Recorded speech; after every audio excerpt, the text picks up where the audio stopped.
it's not working correctly. Of course.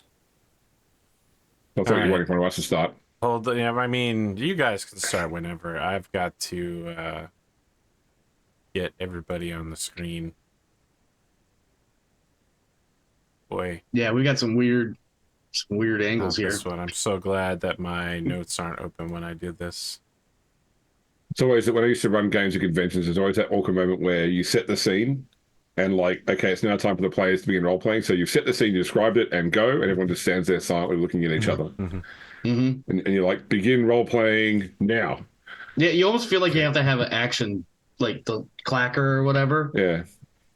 A call to action. In media ray. Yeah, something. Folks at home, welcome to Warhammer 40K Imperium Maledictum Iron Archipelago, Episode 18.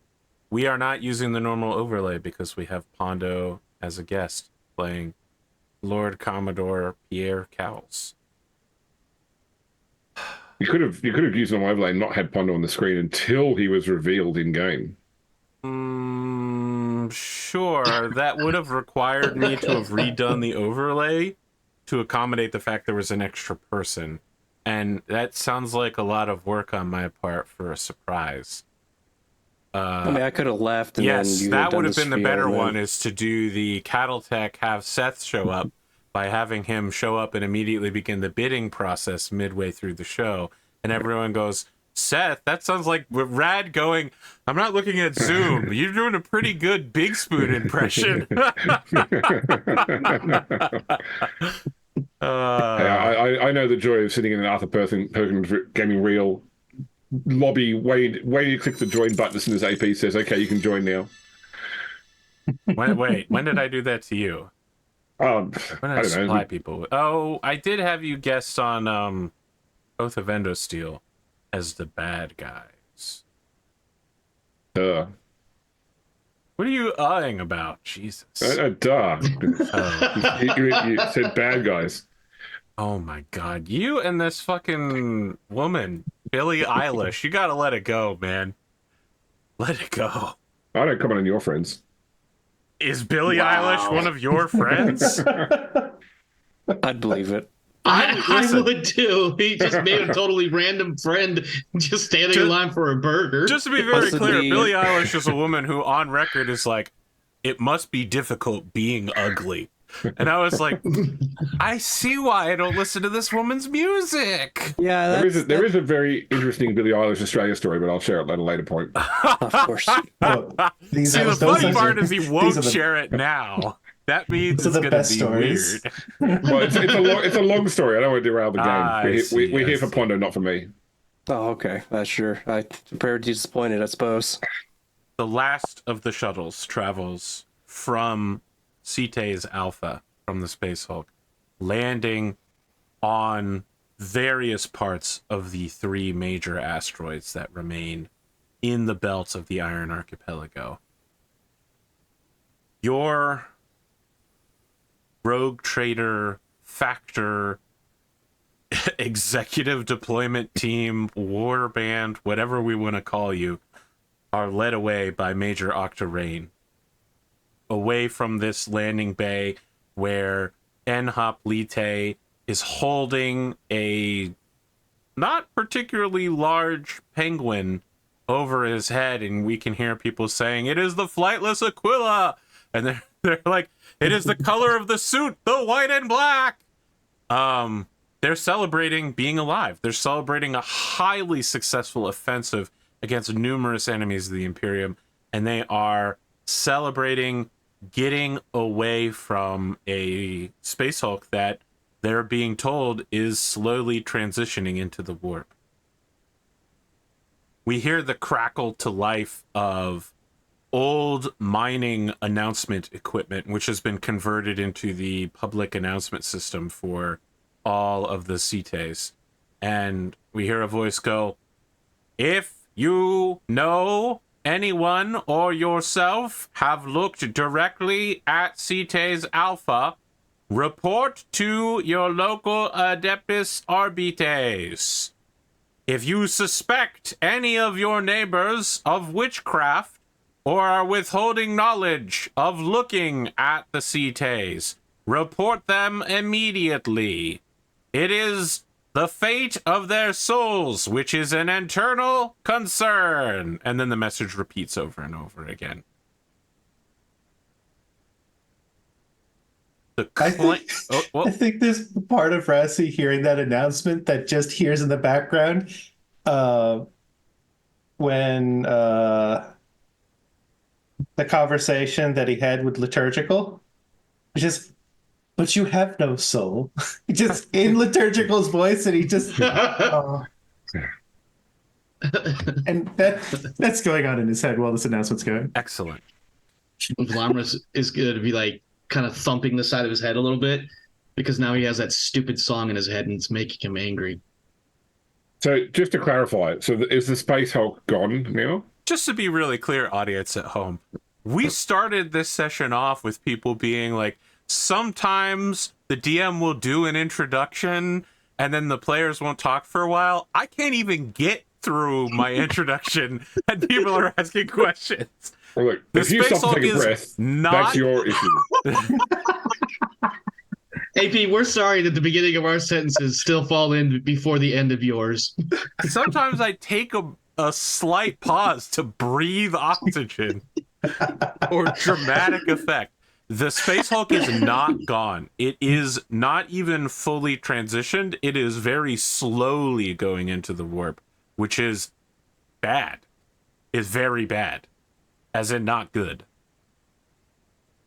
The clank of all of your footwear, your boots on the like gridded iron floors falls in line with Major Octarain as she takes you from the landing bay to like a pilot's ready room and then immediately drops to one knee and like dramatically flutters her cape over one of her shoulders and says, "I have brought them, my lord." And you can see that there is a full Inquisitor. He's wearing a like top hat that has the inquisitorial symbol there, and just like full black trench coat, huge aquillas that in their mouth hold skulls. I mean, this is like World of Warcraft shoulder boards level of over the top. There are inquisitorial like eyes sewn into all of his buttons. There's no subtlety at all in this man as he stands there looking less than impressed, almost Rasputinly in his like sort of darkness of face, the craziness of his eyes, his arms crossed over them, and he says, "Leave us, Major Rain." Just for my visual edification, when you say top hat, do you mean like pilgrim style? Yeah. Witch hunter hat, or is in like top No, and tail? I style mean top hat like Monopoly Man hat. Okay, no worries. Like Abe Lincoln. He has a name. It's Old Uncle Moneybags. Thank you. I'm about to tell you his name.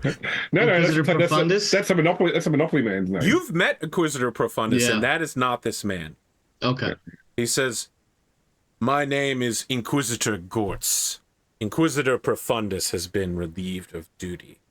These disasters that have happened in his name, an inquisitorial safe house of 1 century of work, destroyed in a single night by some bumbling fool wandering in.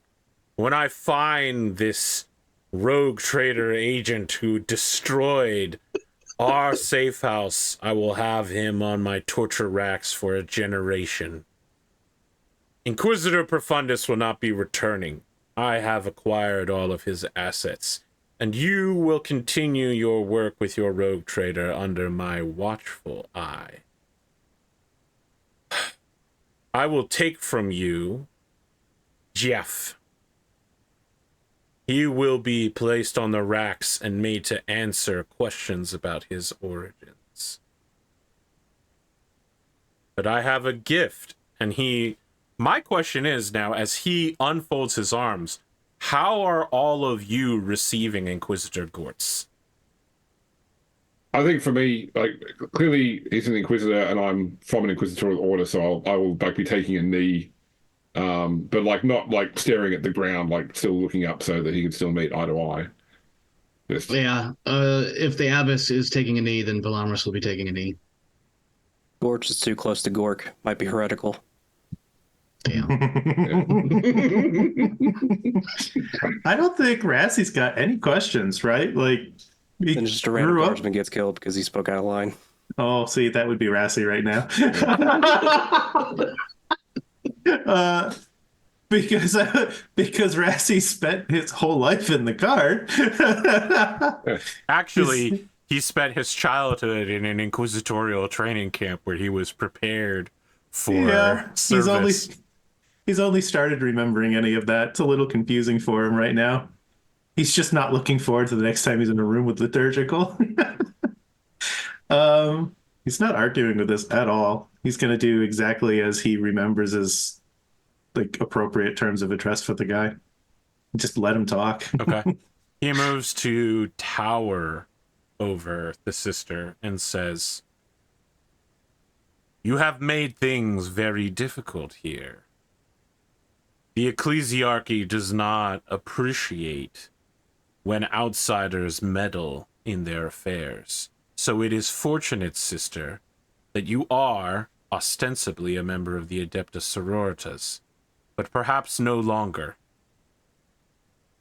Your capabilities are far outside that of a normal sister, and certainly not a sister of battle. If you would accept a lateral move to the rank of confessor within the Ministorum, I will allow you to become the abbess pro tempore of this little rock." Your answer. Was told to join this rogue traders order. They are moving operations to a different location. My expectation was that my duties to the Inquisition and to the Order's Famulus would see me follow the rogue trader to his next destination.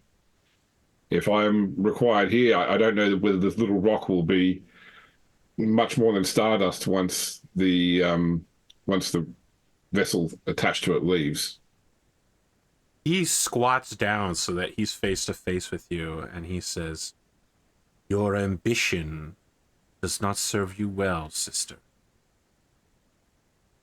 Very well. If you will not accept this lateral move, then remain where you are and crawl upon the ground like the worm that you should be, sister. I will see to it that someone more worthy will serve as the leader of this religious community that you have torn apart with your words and your actions. Understand that there was peace here for long before you were born. And in but a few nights, you have turned allies into grave enemies. A skill that one would hope that you would use against the enemies of the Imperium rather than its servants. Do not do it again." He stands up and adjusts his trench coat very, very haughtily. "Your inquisitorial pardons lie in my hands. Do not fail, and do not upset me. All of your actions will continue to be recorded, and my interrogator, Rubert, will observe you more closely than she has so far. I believe that she has become emotionally invested in you. No further." Now, just to be clear, as far as you know, Rubert has not had any emotional attachment to your team. She basically has only really shown up like twice. Yeah, I was thinking like we've only seen her twice, so I was like closer. She's as emotionally attached to us as our audience is. So Wow. Your audience actually likes you guys a lot, but it's mostly the YouTube comment section. yeah, that's what it is. An NPC run entirely by the YouTube comment section. That sounds dangerous. James, can't you wait for October for the horror? It's grimdark. There's going to be horror inherent. That's the real grimdark. Is YouTube comment section runs an important NPC. He doesn't say anything, but turns to look away from you all and begins muttering. There is something of an implied dismissal in his body language. Get up and leave then. I'll certainly like bow, despite the fact that he's not looking at me. Just because his eyes aren't on you doesn't mean he's not looking at you. As you turn, you're like, it's a good thing that I bow, right? Like you turn and you almost run headfirst into a tiny floating skull that has just been following you for as long as you can remember your time on here. When you leave, the public address system has the voice of someone who sounds vaguely British, which I may not be able to do, but just assume that the person speaking sounds vaguely British, and says, "Hearken, all ye denizens of the Imperium and beyond! The time has come for a grand proclamation that shall echo throughout the stars and resonate across the void. Behold, the illustrious and venerable rogue traitor Pierre Cowles, a name spoken with awe and reverence in the furthest reaches of the galaxy, born of noble lineage, and bearing the esteemed warrant of trade granted by the God Emperor himself. Lord Cowles commands a vessel of unparalleled majesty and power, charting courses through the most unchartable and perilous corners of the cosmos. Adorned in the resplendent regalia of his office, with a visage that reflects the steely determination and boundless ambition of a true scion of the Imperium, Lord Cowles is a paragon of exploration and conquest. His name is synonymous with legendary adventures and unparalleled valor, as he leads his crew with both wisdom and reckless courage. With a fleet at his command and an indomitable spirit, Pierre Cowles strides forth not merely as a traitor, but an emissary of the Imperium's might, a harbinger of fortune and an avenger of the Emperor's will. May his exploits bring glory to his house, and may his voyages be as triumphant as they are storied. All hail, rogue traitor Pierre Cowles, the beacon of hope, and the power in the endless night of the void. So it is spoken. And then you hear like thousands of naval armsmen aboard his ship all say 3 times, "So it is spoken! So it is spoken!" It's very Dune, Atreides. Sorry, I was just getting Captain Barbossa vibes. So you best you start must be believing believing in in ghost traitor stories, miss. You're in one. I put that in chat while you were doing your little speech there. So. I was not going for Jeffrey Rush vibes. I was kind of going for more like someone from Scutton vibes, but all right. It worked. You all receive a communication from Liturgical that comes over the Vox, and he goes, "Hello, is anyone there? I'll hand it to Rassie. Hello? Yes. Oh, it's Liturgical. Is this Rassie? It is. We should communicate like this more often. No, we shouldn't communicate more often, but we should communicate like this when we do communicate. I agree. You seem different somehow. Maybe it's just because I'm sick. We've received an invitation to the arrival ceremony of the rogue traitor Commodore Pierre Cowles. Obviously, I am too weak to go. I've been doing the meditations to hold the daemons at bay. Perhaps you'd like to go in my stead. I think we would like to go. Okay. I'm hanging up now. He hangs up. Okay. Well, at least we know now that he is still alive and well-ish, I suppose. Do you know where we need to go?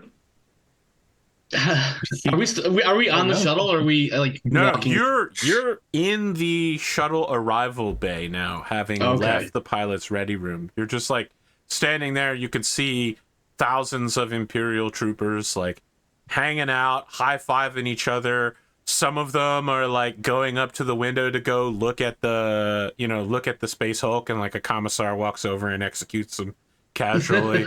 You know what I mean? Like they go over to the airlock and they're like, "Oh man, I want to see what's going on there." Like last gun through the head, like commissar pistol, just like no one go over there. Just don't. That's a bolt pistol for this commissar. Sure, No, it's less. a bolt pistol then. I guess it could be either way.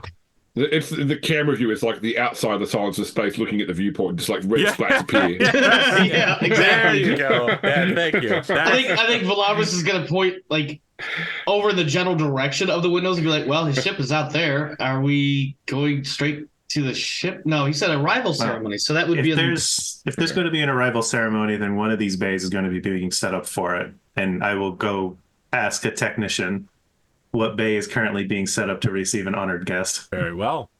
As we go to leave, I'm just going to give that the skull, like the classic sort of like heart, like just so she knows that we're invested in her too.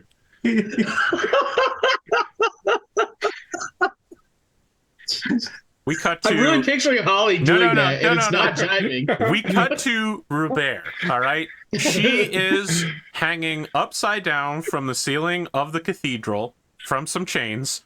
What she's doing is she's using the chains to lift the bodies of all of the heretics that she's killed because they tried to stop our new abbess, who will not be abbess. So these heretics have all been killed, and they're now being like hung from the chains like broken puppets to remind people that heresy is bad. So like blood and gore is dripping from the cathedral down onto these pristine floors.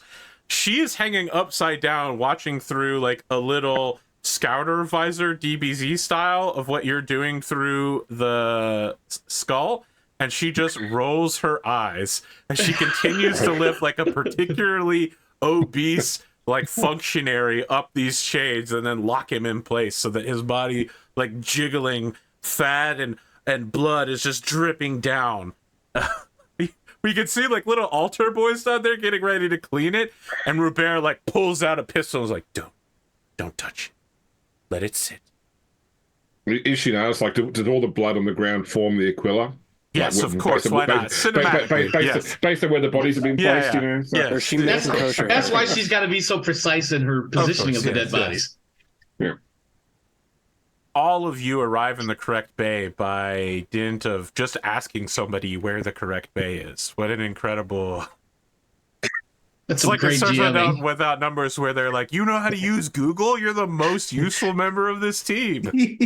Her superpower being able to search for information. Can I take off and stash my armor so that I'm in my robes? Yeah. Looking more ceremonial. I mean, you're still a sister, right? Like, you could literally just hand this to a stevedore or something, and they could stick it in a box for you. Yeah. Wasn't your armor essentially just your gloves, and you were just wearing your gloves, or did you actually have armor? No, I have like carapace arms and carapace legs, and like mesh arms, mesh legs, and a carapace helmet, but just like an unarmored torso. I was the opposite of the Scout Marine. Because I've never been able to acquire the chest piece of anything.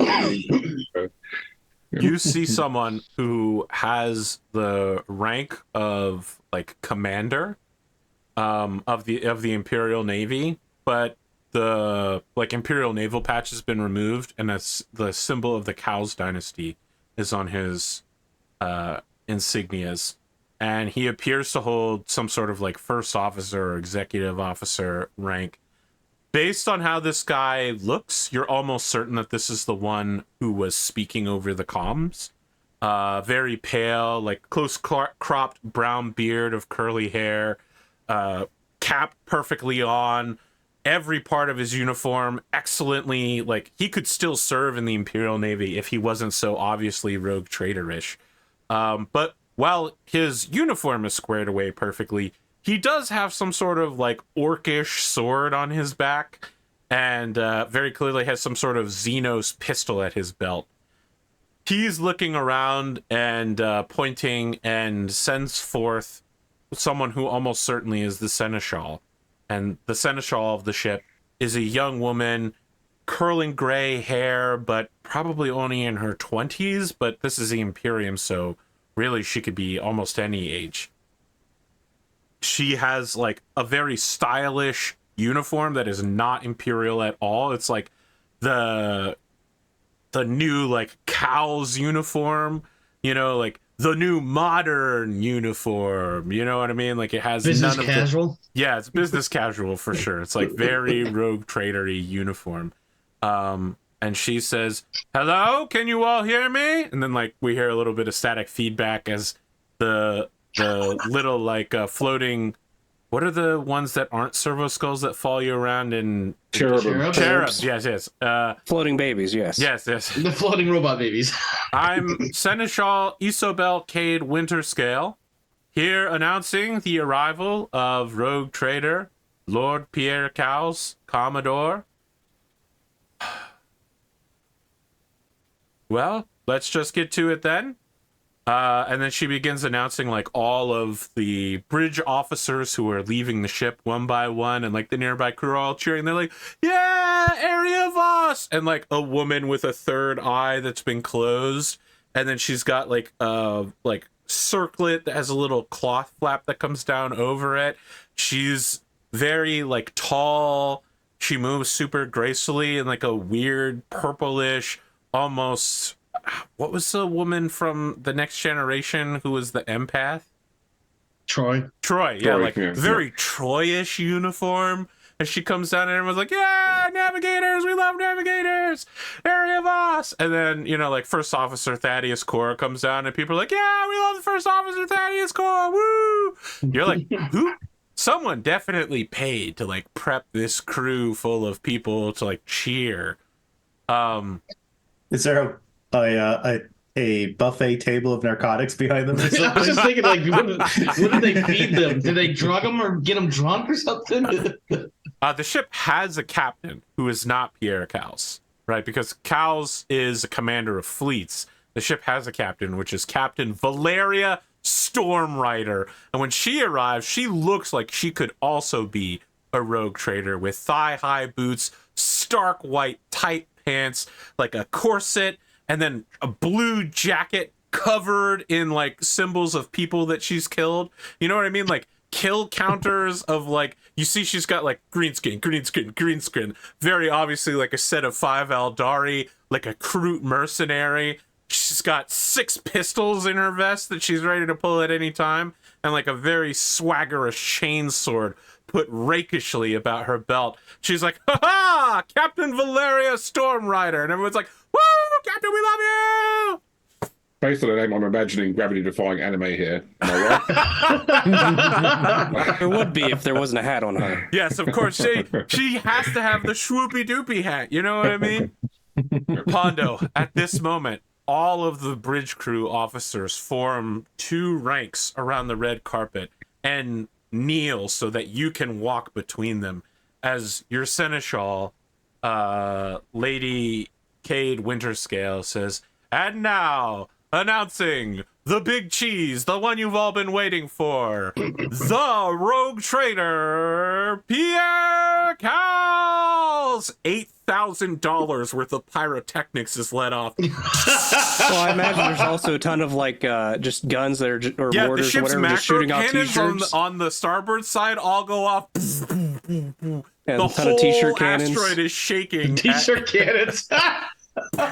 Accidentally taking out a couple people in the process, but you know. Just lots of "I love Pierre Cowles" t-shirts everywhere. I remember that. Any keychains? You know, as the person who invented that, I now regret it years later. Where it's all coming back. That's I'm punished for my own sins. You tell us what you look like 500-ish years later. Pushing the age of death. Yeah. Yeah, I imagine it's mainly probably more machine than man in lieu of, you know. Twisted and Evil. Darth Vader. 2 hands of steel. Probably walking with a slight slouch, but trying to be as up as possible. With a bolter cane still, I imagine. Because he's probably not carrying around the Necron scythe going around. And yeah, pretty much everybody, if someone's pauldrons are big, his are bigger, just by a small step. Along with the hat. To a probably overbearing degree, I imagine, because it was probably a game at one point as who can make them bigger. Who can have the larger pallets? Because if he had stopped at one point and say, "It's like, okay, please don't get them any bigger," that means that he'd lose the game, and he can't do that. No, he can't. Probably where one eye was, it's replaced with a cybernetic eye. So that's all that mess, probably from like some sort of like plasma or some sort of high heat round hitting it. And then what Harry has on like sideburns, you could see it's probably all gray and old. He just first briefly was like, for those who have the non-fungible tickets for the expedition that we have, you may proceed onto the ship as we speak and then follow the Lucht lieutenant that is on there. Like families in groups of like 4 to 6 with like parents and then like 2 to 4 children are all lining up.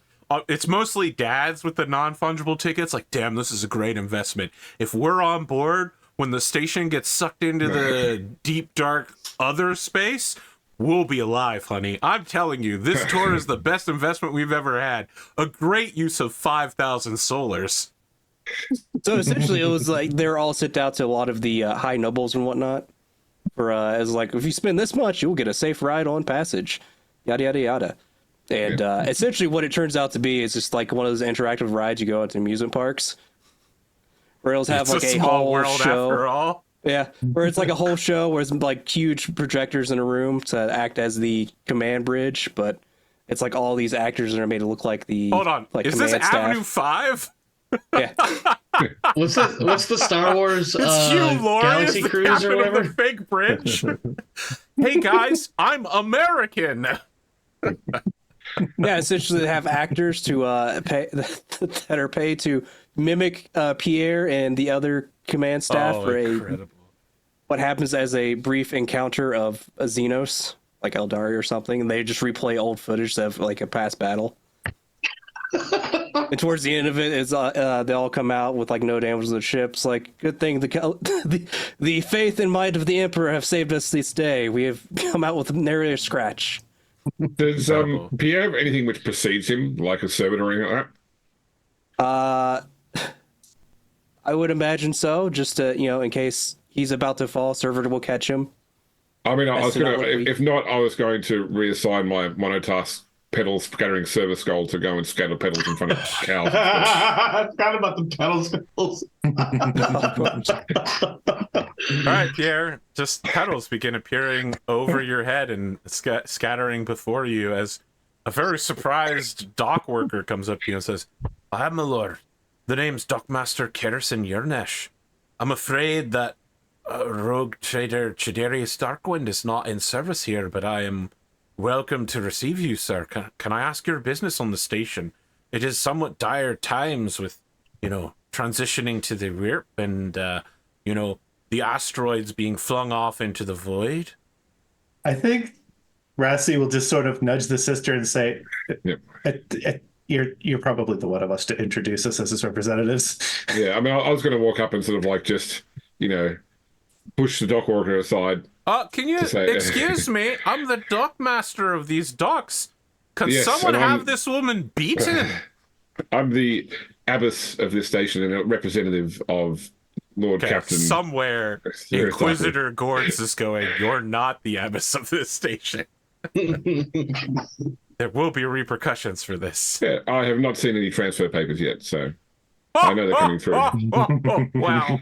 Even the Inquisition has to do their paperwork. Come I on. don't think they do. No, they generally don't. He said he get a replacement. I don't see no replacement. She has the argument at the moment, but up until that point, Well, Pierre, you are talking to Dockmaster Karrison Yernesh, and then he is pushed roughly aside by a group of 3 ruffians who appear to almost certainly either work for a rogue trader or an inquisitor, given the fact that, an Imperial guardsman who appears to be an Elysian drop trooper missing a couple grenades from his grenade belt, a Adeptus Administratum functionary with 2 guns that still have smoke coming out of the barrels, and a sister are all traveling together. Certainly not a usual band. In fact, it takes you back to the old days when you yourself had a war band. This is like any modern day RPG where you can always spot a group of PCs because here's the guy in a business suit with a biker and a sick teenager. I see you've played Yakuza before. actually, except there's one in the group that's not like the typical, because you wouldn't be able to. Essentially, you just look at the group, go and just take a sniff, I see. A blink of soul, a blink of face, and a blink of personality. Please excuse me, my lord. I'll have someone come out and beat all of these people. That's fine. Rassie's uniform is clearly showing a Darkwind patch. Not that Rassie says anything, but Lord Captain, or do you prefer Lord Commodore? Supposed to be Commodore at this point. I don't know how many ships I have. I haven't counted lately. Nearby, your seneschal leans in and says, great-great-great-grandfather, you have 24 ships at your command. What does that make me at that point? I think it's still Admiral? a Commodore. Okay. Yeah. I feel that Lord Commodore is a naval title, whereas Lord Captain and a Rogue Trader is like an imperial title. Correct. Right. So I could probably go with either. But So on paper, I'm still Lord Captain. On Rogue Trader terminology, I'm Commodore.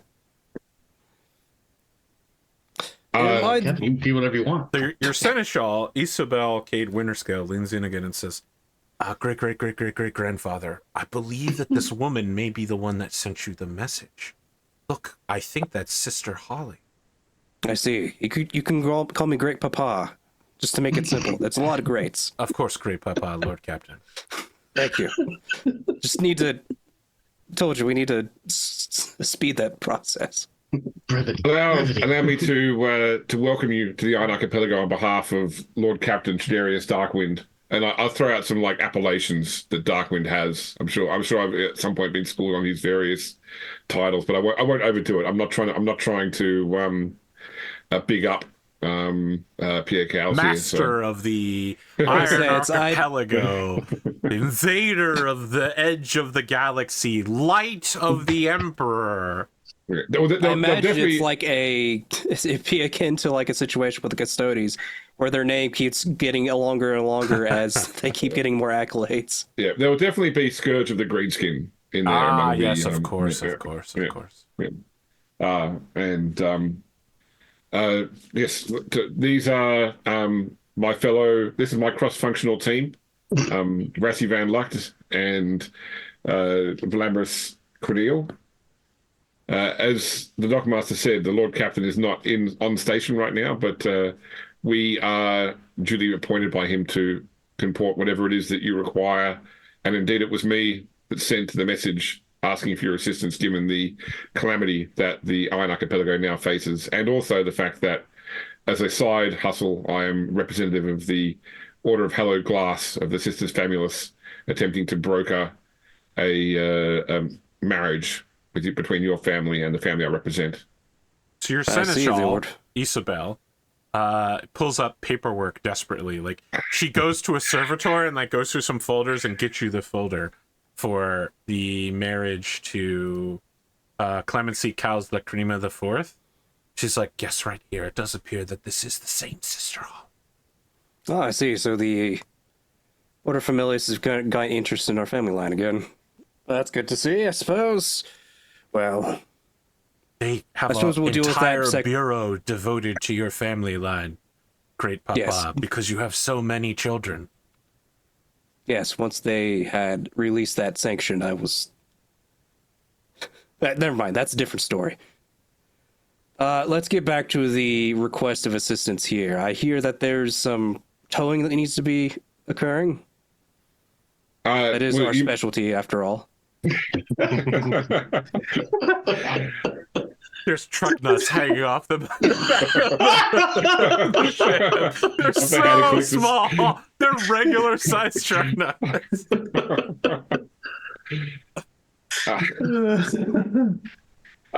Yes, you may have seen the Space Hulk in a state of flux as you came in. It's rather important to the gravitational setup this archipelago has, and it's on its way out. So I don't think that this place will be as viable in Imperial installation as it appears to be in the coming future. And we're looking to try and move as many of the valuable members of the Imperium, but also, more importantly, the valuable estate and equipment of the Darkwind dynasty. Do we know it's going where it's going in or not? Did we get told? I have Titans Layer in my notes, but I don't know. Well, I didn't want to say. That. I didn't want to say in case the audience didn't know. But, I feel like the audience definitely knows. If they watched live on Twitch, they definitely saw my notes for season 2 for sure. So the Rogue Trader does have extensive estates and business associates on. I think it's called Titan's Lair. Titan's Lair. Yeah. Titan's Lair. Yeah. Yes. So the problem that you're encountering right now is that yes, the calculations have been done. Hoplite basically ran through like, oh yes, of course, the ship could drag the asteroid behind it through space. The problem is that the people on the asteroids will die instantly when they go into, like, the Geller field won't cover them. You still need to get the people off, but saving the property is a huge priority for the Rogue Trader house. So Delta V might be an issue too. I'm just thinking. Yeah, Delta V is always an issue. Come on. It's going to go, the ship is going to be super, super slow, of course. And, you know, dragging a bunch of asteroids behind you is going to whip around wildly.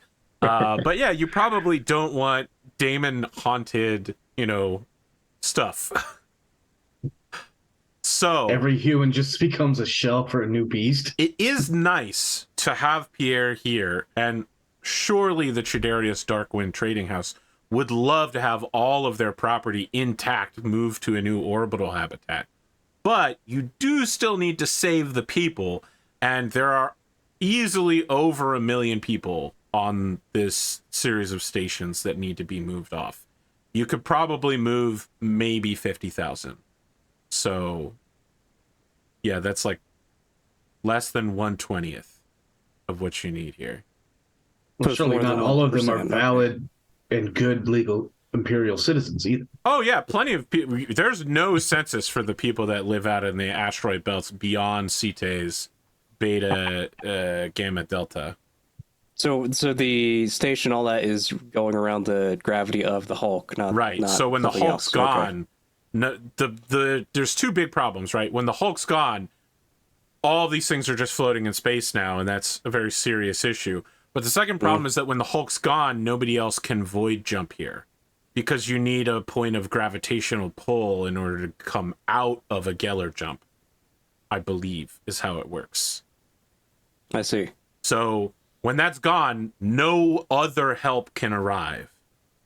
And nothing's been discovered on how to stop said Hulk going into the warp, essentially, right? It's already partially there. Oh, okay. We went into the space Hulk to I feel like cover things that we you thought arrived when that was happening, so your navigators have definitely filled you in, and your Void Master has basically been like, "Yup, this is a real fucked situation, sir." Just a guy appears behind you. It's me, Void Master Kieran Drake. You're also my great great great great granduncle times 5. I see. Yes, sir. It's me, Kieran Drake. It's just a dude wearing like a orange flight suit and he's got on like a Rebel Alliance starfighter helmet. You know what I mean? With the blast shield down so he can't see anything, and he's just like, "That's right.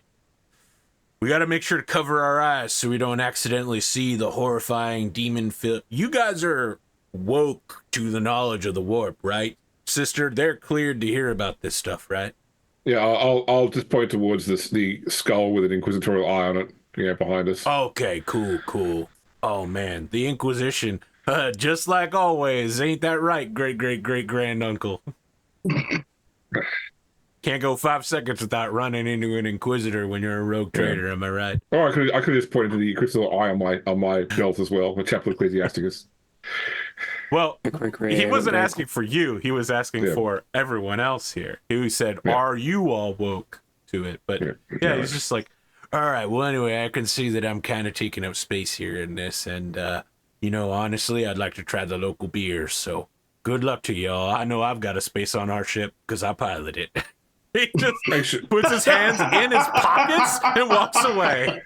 Make sure you try Papa Ronka's Perpetual Stew. Oh, Papa Oinker's Perpetual Stew. All right. Station delicacy. I think everybody just missed the implication that I have a sibling somewhere. Because apparently I've got a great nephew. Yeah. But we know that you have a sibling. At least one. Possibly more. They're all dead. Just because they're dead doesn't mean they didn't have children. I guess that's true. I suppose that one of the siblings could have had a bastard child somewhere. That's fair. It's an awesome power move surrounding you by people who all, stand to gain by your death. By potentially What you're saying? by moving throughout the line of succession. I'm just getting strong Walter Frey vibes here. I don't even know how it happened. It just kind of did. Well, you start having kids, that's how it happens. Well, when a father rogue trader and a mother really love each other. Anyway, lose track after about a couple hundred years, to be honest. That's okay. So we need some things towed to a different gravitational area. We can't just move the Hulk somewhere else. Regarding accommodations on the archipelago, I'm not sure if you're staying in your ship. The rogue trade does have estates here, which I'm sure we could organize to welcome you to, although they are largely unmanned other than a major domo. Yes. Well, I was thinking of the right word. I know the word's major domo, but I was thinking about whether I describe him as what he actually is. Freak. Horrifying alien that eats dead humans so he can transform into them. A literal body snatcher. Yeah. I mean, are there guest estates for other rogue traders that visit the archipelago? As has been mentioned, the rogue trader Chaderius Darkwind does keep, I don't want to call it a harem, but a stable of rogue traders who have lost their ships but still have their warrants, so that he can basically pressure them. Like, he provides for them so that if they ever get married to somebody who has a ship or somehow recover their ship, they'll owe him for life, essentially. And he also uses them as like trading tokens for breeding programs. So yeah, he does have like a nice compound for people of rogue trader status to stay at as guests, for sure. An actual rogue trader with a ship is going to be on a whole different level than the rest of the people there. Yeah, the top level. The penthouse. That sounds like the scummiest version of a rogue trader. So you may choose to stay on your ship, but obviously if you choose to stay on the station, we will make sure that accommodations are made available to you. Does he have any combinations with clockwork devices? Sorry? Any accommodations? With clockwork devices? I've got a fascination with those. Well, I assume most of them include clocks. I see. Yeah. A little bit above your pay grade, I understand. I'm not really a technical person. I have a technical adjunct we can call in, but he's a bit useless. Literally saved everyone's lives. Because he picked up a random piece of junk. Yeah, it happened to be helpful. But what's he done recently? Wow. What have you done recently? This is a lot of shit talking here. Your seneschal leans in next to you and says, Lord Captain Great Papa, I'm just worried about you going off with this woman. She said some very unkind things about members of your bloodline. I would never want you to die before your time. I know that you still haven't picked an heir yet, and I'm not saying it should be me, your seneschal, who's been by your side for almost my entire life, but I wouldn't want you to have her words twisting in your ears. Shouldn't you stay on board the ship with us, your family? The people that you're by every second of your life? When you speak like I'm that, saying also... this venomously, but she's saying it earnestly with near tears in her eyes, like both her hands on your arm, like, please, Papa, don't leave us. It's like... She'll turn you against us. It's like secession. We've only tried to stab you in the back about 5 times now. Never me. Never me, Great Papa. No. It's always Kieran. It's always Kieran. I don't know why you trust him. Who says I trust any... That's besides the point. We'll have a conversation about this later as a family meeting. All 100 of us. A family meeting? James. She's so excited. In the background, several other members of your family who serve in, like, mid-level, a bit, like, middle managers are all like, oh my god. I just got shore leave and now we're doing a family meeting. They're dying in the background. They appear to be negotiating for crates full of shirts. Now, we obviously can offer things in trade in exchange for your help. And also could offer while you're here that the national sport of the Archipelago is basketball. So perhaps if you had a team on your ships you could pull together, we'd have an exhibition match between the basketball teams of the 2 rogue trader houses.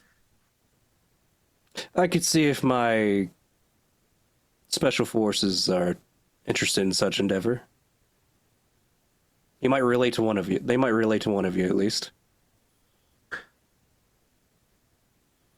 I love the idea that there's just like a Skitari hit team out there that's just like special forces activated. Well, it's a bunch They've of got blanks. like Inspector Gadget arms, like jumping pogo legs, and they're just like, we shall destroy at this basketball. Oh, I hadn't thought about it, but it would be pretty easy, given Pierre's experience, to be like, yeah, that's a blank. Yeah, he probably at this point had made a whole planet that's just dedicated to holding blanks, because he had that whole special forces blank team. I mean, you have blanks on your ship just to defend it psychically. Yeah, so it's like, I was gonna say, I hate that guy's existence. That's a blank. Yeah, that guy's face. I want to punch it. He's a blank. That's what I said. He came here. It's like, I've got one that's blank of soul, one blank of face, and one that's blank of personality. I caught it, Pondo, when you said it the first time. I caught it. Rassie did. So, Lord Commodore, what would you like to do next, and how can we accommodate that? Your seneschal leans in and says, Lord Great Papa, what if we went on break for like 5 to 10 minutes? That sounds like a wonderful idea. I need to take a squat. Somewhere nearby, a member of Kin Harbottle goes, you're gonna do what to one of us? This is a death warrant for you, rogue trader. You think you can kidnap one of us? As we go on break. Oh, that's a second question. Wow, it took me a second to. Great. Kain can answer on camera. Hard or soft?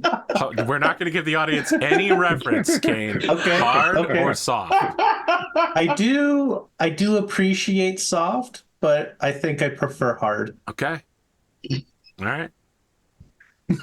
We got it on camera, unlike everybody else's answers.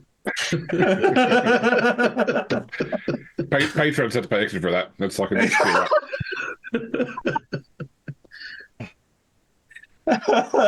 So the first thing that happens is we see Seneschal Isobel Cade Winterscale just like nodding at this nice room that you've brought the rogue trader to. It's got like a spread of cheeses, There's a Jarlsberg on one end and a sharp cheddar on the other, and in between it, there's a number of void braised meats. And she's going, "Oh, very nice. Look, great Lord Captain Great Papa. They've put out such a wonderful meal for you. I know that you have trouble tasting things, but there's still light left in the world, Great Papa. Don't go yet. Look, shall I pour you a drink?" Sure. All right. Have someone taste it first. She pours you a nice, soft milk. I know AP has described that she's not being venomous about it, like she's trying to kill me, but the way he talks. Just the constant sound of, yes, eat the food. It's not poisonous. It won't cause a Just to be tummy very ache. clear, while this is happening in the background, there is a character who's like, "They keep calling me Wade the Ill-Tongue, but soon, when great-grandpapa dies, I will be his heir. I've already prepared the forged documents." There you go. The person who's doing that is in the background of the scene, following his great-grandfather around. Instead, Isobel's just like, "Here, I can see that the rogue traders...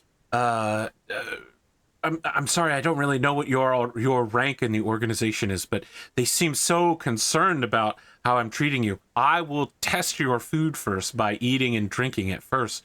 Here." And then she drinks some of the milk and hands it to you and says, "There you go. It's very soft cow's milk, and it looks like it's from something called Papa Oinkers, so it must be a high-quality product to be available here."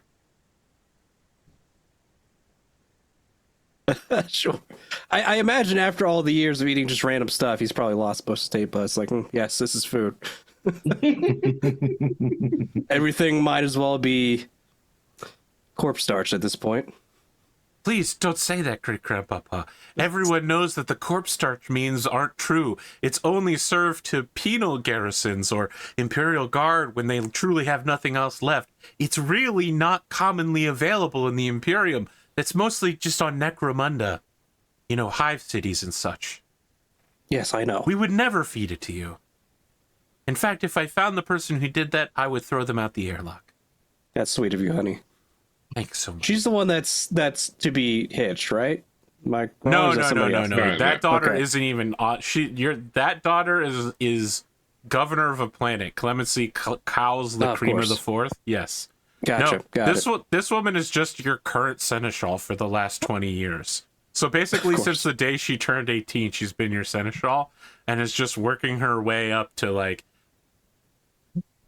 I don't know. You know, she's just really nice to you.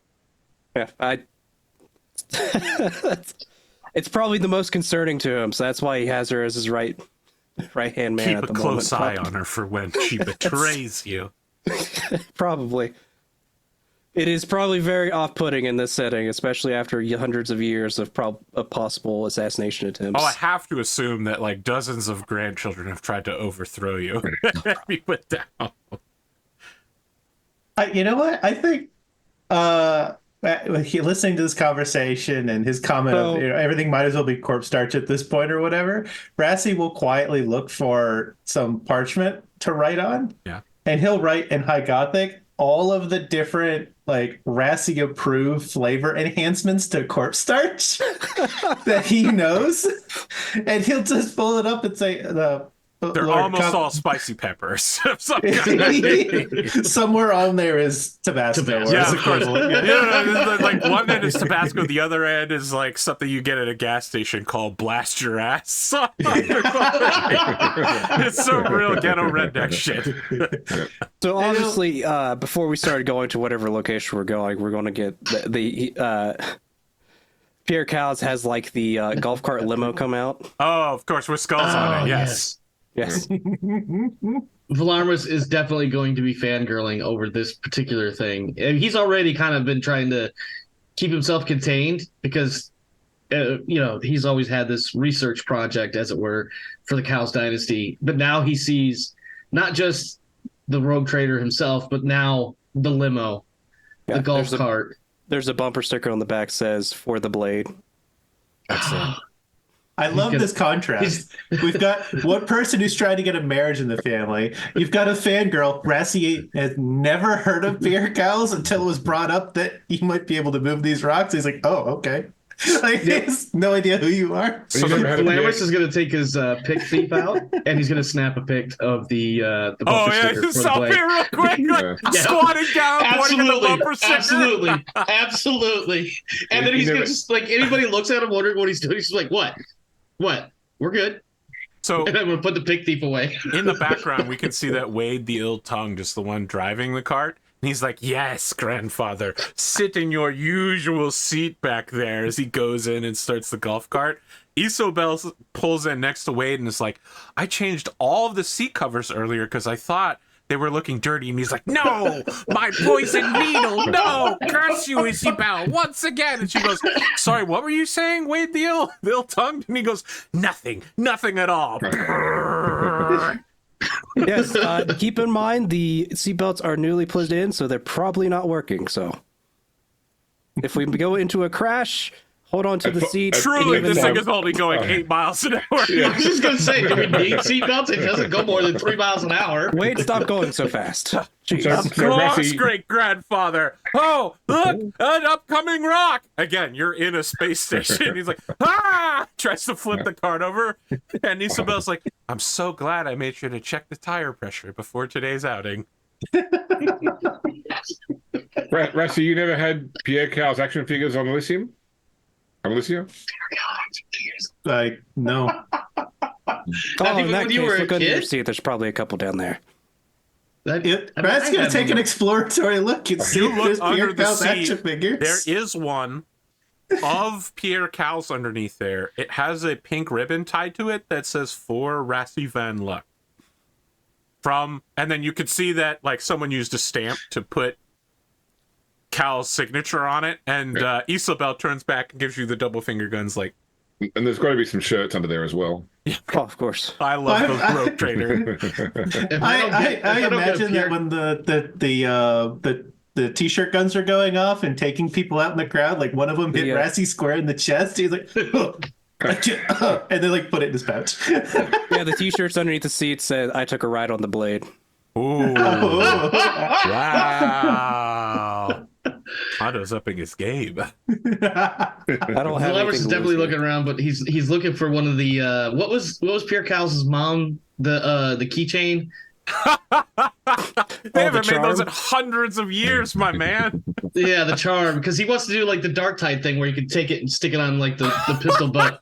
I mean, you can do that with Pierre. That's- I mean, he will definitely take that. Isobel he was definitely hoping to has get- a Pierre one that she pulls out of like from her business coat. She pulls one out from her inner pocket. Says, "I keep one on me at all times as a good luck charm, but you can have it. I have 5 replacements back at home that are all equally lucky." You are incredibly kind. Thank you. No, absolutely And he is not. like, I am a shark this is at one the of those negotiating times- table, but I would never want to show an ugly face in front of great grandpapa. This is one of those rare times that Velamris is actually smiling because, fangirling it up. And he will pull out one of his auto pistols and start fixing the keychain fob it thingy onto. He'll figure out a way to do Okay, it. as you're doing that, Isabel's like, just for my own edifice, please don't unannounced pull weapons out near the rogue trader. Just move very slowly unless you'd like to be shot. I think he did. I think he's already aware of that because he's like, I'm going to put this onto my pistol now as he's pulling it out. Isabel, don't worry. I faced a Terminator before. Yes, we've all heard about how you fought the Sorcerer's Terminator, great grandpapa. Or Captain, if I recall correctly. Actually, no, I was Commodore at that point too. That's He fought an orc captain, didn't he? Oh, or was that yes, Nero that that was did that? 1v1. He almost took me in half entwined with the claw. That was years ago. Our own road trader shares a hatred for the orcs. Most people do. It's a very common thing to hate. Wade the ill-tongued is like, I find their methods to be reasonable. Wade, they're questionable at best. If that's where you're taking inspiration from, then I understand. Brutal and cunning. Cunning and brutal. He says as he floors it and pulls up to 9 miles an hour. Yes. Yeah. I'm gonna shoot like a worried look, Mhm. like a significant PC glance to Rassie in reference to Wade. Don't mind him. He's been attempting assassination for many years at this point. Yes. He doesn't understand that he's hard. Sorry, I'm getting on in years. I'm almost 60 now, and I'll be dead soon. He's definitely Pierce Skeletor. I was thinking Starscream, but Oh, that's even better. He's been working up the courage to try to face me in single combat, but Think some reason Rassie, yet to do so. Rassie will just look at him and then look back and say, "Okay." Put my auto pistol away after I'll have the keychain on there, and he'll kind of jiggle a little bit just to see how it swings, and be like, "This is so awesome," and he puts it away. Thank you. okay. Now that you have a Lord Pierre Cal's keychain equipped, in your Do I get a VAT +1? score, you get a +1 to your charisma. Does that counteract the -10 for the blank face? Or was it the unsuspecting face? This or is whatever? only Unremarkable. No. I said his VAT score for when he's in Fallout. Oh, okay. I got It it. doesn't apply to any mechanic here. No, I got that. He I has was to thinking too switch far. systems for it to matter. We'll have to have a Fallout episode just for that. Oh yeah, special. That's what it's called. Yeah, Yes. yeah. yes, That's the special. shooting system. Yeah. So allow me to ask you, Lord Commodore and Lady Isabel, what Wade would goes, you? and I'm here as well. Be silent, Wade. What would you? Is he? Sorry, is Wade one of the negotiators? Or No, was it- Wade is the driver of the golf No, cart. no. I'm asking Isabel. Since She you goes, interrupted. no, he's the driver of the golf cart. Okay. Could you tell me about what you would like to get out of your expedition to the Iron Archipelago? Is there something that you need that potentially Lord Chaderius Darkwind can offer? Well, that's why I'm coming to investigate. We're going to do a tour around his property and see which one of his that might be most most requested to save as compared to sacrificing others. Because I could only save about 50,000 people at the moment, and that's I think a little bit over 1% maybe, which is a great margin than typical. Usually it's a little bit less than that, but that's besides the point. Out of character, how many people locally work for the trading house? I'd say Less 50, than 50,000? I'd say 50,000 is about right. Because Okay. not directly for the trading house, but like shuttle pilots, informants, like mine workers, stevedores, that sort of thing, contractors, like the people who work in the building are probably 10,000 or less.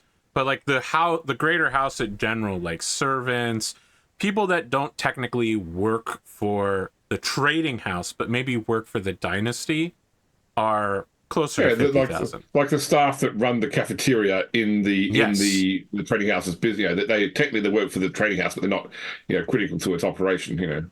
So if we completely and absolutely screw up the evacuation, Pierre Cowles can evacuate everyone that will matter to Chaderius Darkwind. That's true. And Isabel leans back from the shotgun seat and says,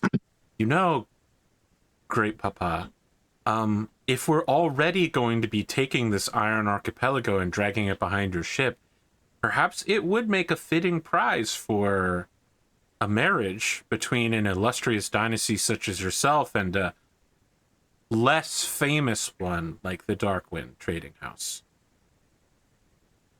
It is his seat of power, but imagine the flex.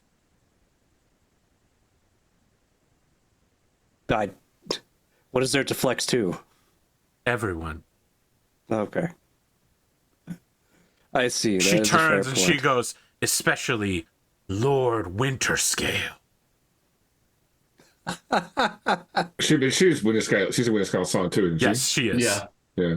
Is he still alive? Is this No, it's a different winter scale. It's probably Okay. several winter scales have I was gone saying by. it's like, or is it but- like the rivalry between I mean, this is Thomas a real Jefferson Romeo and John Juliet, Adams. but it's the Capulets and the Montagues, right? Like the Calixtus sector is like torn apart by loyalty between these two great families. It's the like Rogue the Trader, O'Doyles. the Rogue Trader video game did win a scale pretty rough. I haven't played it yet, so Well, I mean, I haven't got very far either. the Rogue Trader RPG is literally like Winter Scale controls everything and has a huge number of star systems and ships under his control. So I'm like, okay, well, Pierre probably has that too now, so big rivalry. Yeah. I mean, we have goods to offer in trade. We also have, I don't know if this would interest you, but we have a small army of Fraterus militia that would be very, very well deployed anywhere within or without the Imperium. We call those civilian sandbags. Isobel politely laughs like, ha ha ha, great joke, great papa. You know what? As a guardsman, right? He thinks that guardsmen are better than they are. So it's because statistically, guardsmen are better than they are. Yeah. So Rassie will pipe up at this point and say, "I've done some rudimentary training for their command, for their field command. They'd be pretty. I think that they would be pretty willing and effective sandbags. What they lack in experience, they make up for in determination. They are very highly motivated, Lord Commodore. Oh, I can imagine so. As far as my interest here, I'm going to be looking at his assets to see which ones to save, and we'll negotiate from there. I would like to also investigate the Hulk, because those are always fun. But that might be another time. Papa, we would need to find some way to stabilize the Hulk in this space, extend a Geller field over it before it fully transitions. Do you want me to set our fabricators to such a task? Sure. Are they doing anything else at the moment? Well, they are mechanicists, so they're always doing something, but whether it's traitorous or against us, like that time when you were very young and they turned against you with the servitors, remember? With the gun servitors. Ah, yes. You know, you can never trust mechanicists. And Wade's like, Full I don't Arch know, I get making along with the operation. mechanicists pretty well. Lord Commodore, if I may, Yes. there has been the eyes of the Lords of Terror upon this station recently. We were actually asked to send a communication directly regarding the Space Hulk. If you were to extend your Gellerfield and in some way stabilize the Space Hulk, while the Space Hulk is stable, this station is not imperiled. I would worry that if such news got back to Terra, that they could attempt to co-opt your ship to continue maintaining the stability of this station and therefore its output. And I think that is neither in your nor our Rogue Trader's best interests. I think that the calamity, we both sides are set up to profit from this calamity, and to take it back would potentially cause problems for both of us. I think that we're best to salvage what we can of this issue rather than trying to reverse its course. Are there any other large ships in the system that could be used for such a task? There are naval ships, but I feel that if it comes to depleting the Imperial Navy or depleting the fleet of a Rogue Trader, even who has multiple ships, I can't speak for the High Lords of Terror, but I can imagine what edicts may come down. Or the time in which it would take for that edict to come down. Terra is a long way from here. I think Firo just turned to Isabel and said, have we heard from the Inquisitors yet? Usually we hear by them by now. I believe the local Inquisitor we knew of in the area was recently executed by another Inquisitor. We're not really sure on the details of that, but Inquisitor Profundus appears to be dead. I can neither confirm or deny that rumor. What an incredibly suspicious thing to say. Next to her, Wade is like, Interesting. I like this woman. All right, well, that gives you my answer I need. So Isabel hands you a piece of paper with everything that they have on Commodore Dressagius and the local Imperial fleet. That fleet appears to be getting ready to offload the local Imperial, I don't want to say Imperial Army, the Imperial Guard and key naval personnel. I see. So they don't appear really to be have... getting ready to like evacuate civilians, but they are bringing like top officials on board. Very well. Maybe we should discuss this with is it Major Admiral? Who is the head of the Navy here? Commodore Dressagius. Come on. Okay. Yes, of course. Commodore Dressagius, Great Papa. It's at the top of the piece of paper I just handed you. Yes. Sorry, I need Should I have the fabricators look at your eye? I just need my reading glasses. Shall we organize an introduction? Absolutely. As in, we're just going to go up there and go into our office now. At 8 miles an hour, Wade the Ill-Tongue drives you to Dressagius's office. I feel like Wade is stopped and like not allowed to go any further, and your party continues on foot to Dressagius. Is he on house arrest? He has like the little ankle bracelet. No, it's just like the security defender is just like, I don't like the look of him. I'm going to have him wait here with the vehicle while we inspect him and the vehicle. The rest of you can go. And Don't Wade worry, is like, he's on me? house arrest. Why would you suspect me of treachery? And the security defender is just like, because you did that thing with your hands and raised your voice in that way. Just be sure not to release him from his chains. He's on house arrest. Okay, you are treated to a private meeting with Dressagius. I don't know if you want to bring these rogue trader personnel with you or if you want to meet with her independently. I feel like they're just following me, so it doesn't matter. Okay. They sit around the conference table with you. Dressagius sits on her side. She says, Commodore Dressagius Equine, Lord Trader, I'm glad to see you here during the time of need. Many people need to be offloaded from these stations as soon as possible. Your arrival is very fortuitous. Can I ask what your purpose in transiting here is? I do have an agreement with the local rogue trader house that's here. I was going to have a agreement with you as far as the process of the evacuation and handling of the situation. What kind of agreement were you thinking of? Well, I can provide some support by extending Gellerfield underneath the Hulk with my ship temporarily, up until you can evacuate and maybe free up one of your ships to expand the Gellerfield for one of your ships temporarily. Essentially causing a on-off duty situation as to not fully rile up the local bureaucracy. She stands up and goes to walk to look from her office like down into, I want to imagine like a police commissioner looking down into like the detective's bullpen where she's watching all of her like 1 through 3s run around and do things with her hands clasped behind her back, and she says, my people had not even considered extending our ship's Gellerfields around the Space Hulk. I assume that manipulating this technology is within your crew's capability. Normally, an Imperial Navy vessel would not touch such old and sacred technology without an omniscience representative on board. You're sure you can pull this off? Yes, it was my ship's specialty at the beginning of the last Scion of the Rogue Trader series. That was hundreds of years ago. Indeed. There's a couple of them all around, I think. I don't know.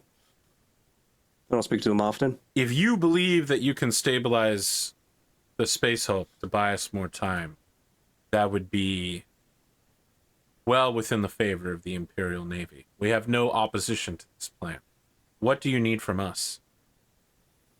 Like I said, I was just wanting to establish a duty schedule as far as the maintaining the Gellerfield underneath the Hulk. That way, it keeps things from being overly complicated. And I if there would are need to questions for any, speak with my engineers. I'm not sure that they have the same capability as yours. I can have your engineers talk to my engineers if need be. She turns, well as, like- she tugs at her uniform jacket and says, I'm afraid that collaborating with a rogue trader's engineers is not within Imperial Navy protocol. I will need to quite consider familiar this with the matter. Navy protocol. Sorry, what did you say? Because I'm quite familiar with the Navy protocol, trust me. Then I'm sure you're familiar that messing around with such things on an Imperial Navy ship is simply not done. I will consider your offer with all the solemnity and graveness the situation offers. Yes, and if there's any sort of other interest or people above you that come to speak to you about said situation, please direct them to me or to my people to have in contact with me. She raises an eyebrow and turns to look at Rassie and says, at this station, only the Imperial Governor would rank above me. Sure. Rassie will say. By the way, she knows that you're not the Imperial Governor, just to be very clear. Does Rassie have reason to believe that she knows? Yes, absolutely. Okay. I mean, Then you he straight won't- out he won't say told the anything. Imperial, the Imperial, I don't know why I keep saying Imperial Army. You've told the Imperial Guard, for sure. So it's traveling through military circles that you've been dismissed. Okay. So Rassie's not afraid of accidentally Yeah, impostering. what she's saying a right now planetary is government. basically, there is no one above me at this place. Yeah. Okay. Sure. Wow, James in And chat Pierre's- saying, I'd like to speak to your manager. Holy shit. And Pierre knows that's a load of bullshit. She rises into the air. Her hair turns into the frosted tips of a carrot, and she says, I am the manager. No weird psychic phenomena happens. I don't know how long you've been in the Commodore of the situation, nor knew your knowledge of your of the Imperial ways. I will tell you that when you find out, you find out. Commodore, as one Commodore to another, I appreciate your interest in this situation. And I would ask you to mind your own business, and I will mind the Imperium's. If you'll excuse me, I have much to think about on your offer. I wish you luck on your endeavor in stabilizing the Space Hulk. Very well. She leaves her own office. Rassie looks intensely uncomfortable. It's amazing how many people don't realize that rogue trader business is Imperial business. It's like she's not Commodore very long, is she? She seems like she just had this job for a couple days. I don't know, Rassie, did she come in recently, or was she around the whole time we've been here? Isabel has her full, naval history, family line pulled up right here. She says, it looks like she's been Commodore for some time. I would point out that this is a backwater posting, and almost everyone that's been posted here appears to be relatively incompetent. Have you seen this guy, D'Angelo? Can I look over at the thing she's holding, by the way? Yes. Gee, those uniques don't look too great. Oh, well. Yikes. James literally was looking at ATGC chains. It was just like, no. Wow, incredible how quickly people turned against this woman. She says no once, and she becomes the new villain. Velamris is just going to kind of chuckle a little bit. I heard she even lost a bunch of ammo not that long ago. Ooh, Dynas Katari spins in his grave.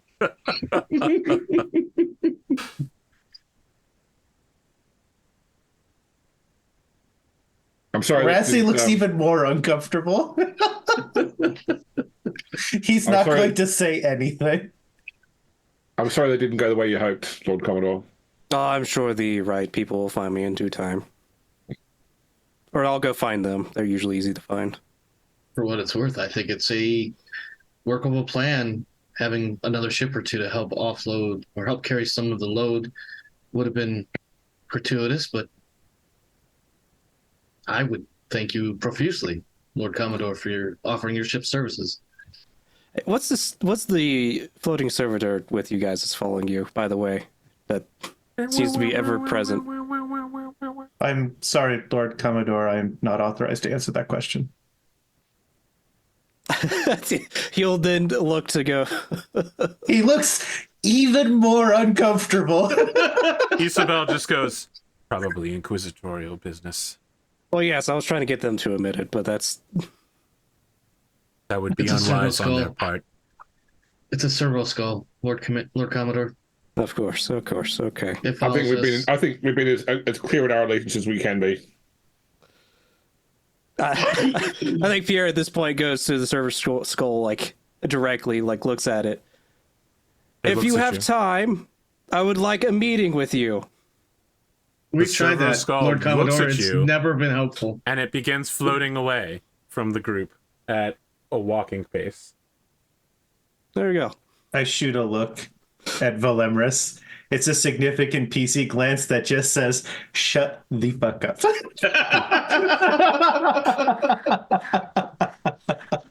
That easy. This is not the first time he's gotten that glance from Rassie. Yeah, either. it's a very familiar look. You're like, oh, Yeah, God, okay. It's like, okay. Several minutes later, Pierre, you find yourself watching Wade go like, this place is a shithole. You're outside of a factory that's recently been burned down that very clearly was once an inquisitorial watch fortress. And yeah, like the servo skull begins moving at 8 miles an hour towards the front door of a particular factory that someone once went through and spooked a bunch of inquisitorial acolytes. The This was doors also one fly of those- open, and Inquisitor Gortz comes out, just like looking absolutely intimidating, a solid brick of a man, just darkly glowering, and says, "So, this is the supposed rogue trader Pierre Cowles." Oh, so we're going for the intimidating look. Hold on a second. Isabel, dear, can you hold my cane? She does hold the cane. She also makes sure to load a bolt in it real quick, just in case you need it. She just, she like checks just to make sure there's one in the bull carrier. Pierre will go to crack his back real quick, then immediately like gaining like almost like a half a foot. And, like his neck is like, very well. If we want to have the balls hang low situation going on. Is this, are you about to throw off your cloak and reveal that you're Pierre the White?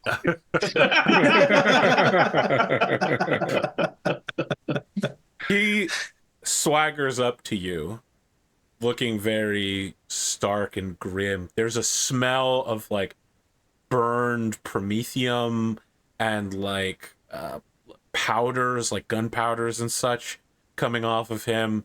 But there's also like this general, almost psychic vibe coming from him of just sternness as he tries to tower over you, but now you've like cybernetically your rebuilt mechanical body. It's like two really tall guys pushing chests together, and he's like, "I've seen your bloodline, sanctioned one. You spreading your spawn everywhere across the galaxy willy-nilly. Someone should have put you down a while ago." And he leans in very close to you and says, "Harlock." Pierre will lean closely. It's like, many have tried. Would you like to be the next one to find out how they can't?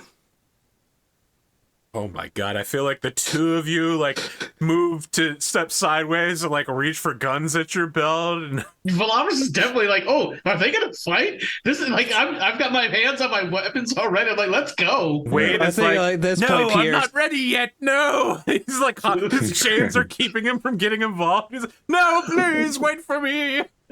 Like at this point, I'll Pierre give- like throws off the cloak, and then it just reveals there's like a bandolier of pistols. It's like, all right, which one today? I'll give the universal PC glance of make sure we support the one that's winning to the other two. You stare down Inquisitor Gortz. He's looking around.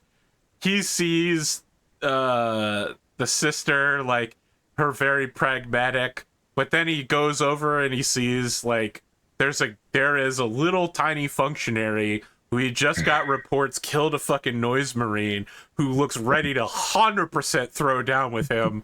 And he's like, I don't know that I can take both of these people at the same. I don't think I could take the rogue trader and this little squirrely guy at the same time. And he goes, another time, Pierre Harlock. Again, he's saying this so no one else can hear it, but can I roll awareness to see if I catch that name? oh, because I have seen that name before. I'm minus 20. You roll it at minus 20. Oh, He's done it twice at this point, so there's got to be a chance. yeah. I'll give you a I'll chance do the- at a minus 20. Yeah, minus 20, but I'm going to use a fate point to take it at advantage. Can I tell him do it better? He's not a member of your crew. Oh, damn it! You know what? I'll tell you what. If you want to count him as a member of your new war band for this episode, you I can mean, give they're him part of my posse at the moment, yeah, aren't you they? can give him a plus 10 to do it better. All right, minus 10 with You just go- advantage. You're hired. Do it better. So many rogue traders just hire people at their first meeting. Oh, Hey, You can spend another point. yeah, Fate I'm going to point drop to a make it- second fate point just to hear that Okay. Harlock name that's going to make me have all kinds of questions suddenly pop up. I'm surprised we are like 2 hours into this show and they're the first fate points being spent. That's the first roll you guys had to make too. So Yeah, that's a little You didn't have abnormal. to make it. You chose to. I did. bully I your definitely way into did. getting that one.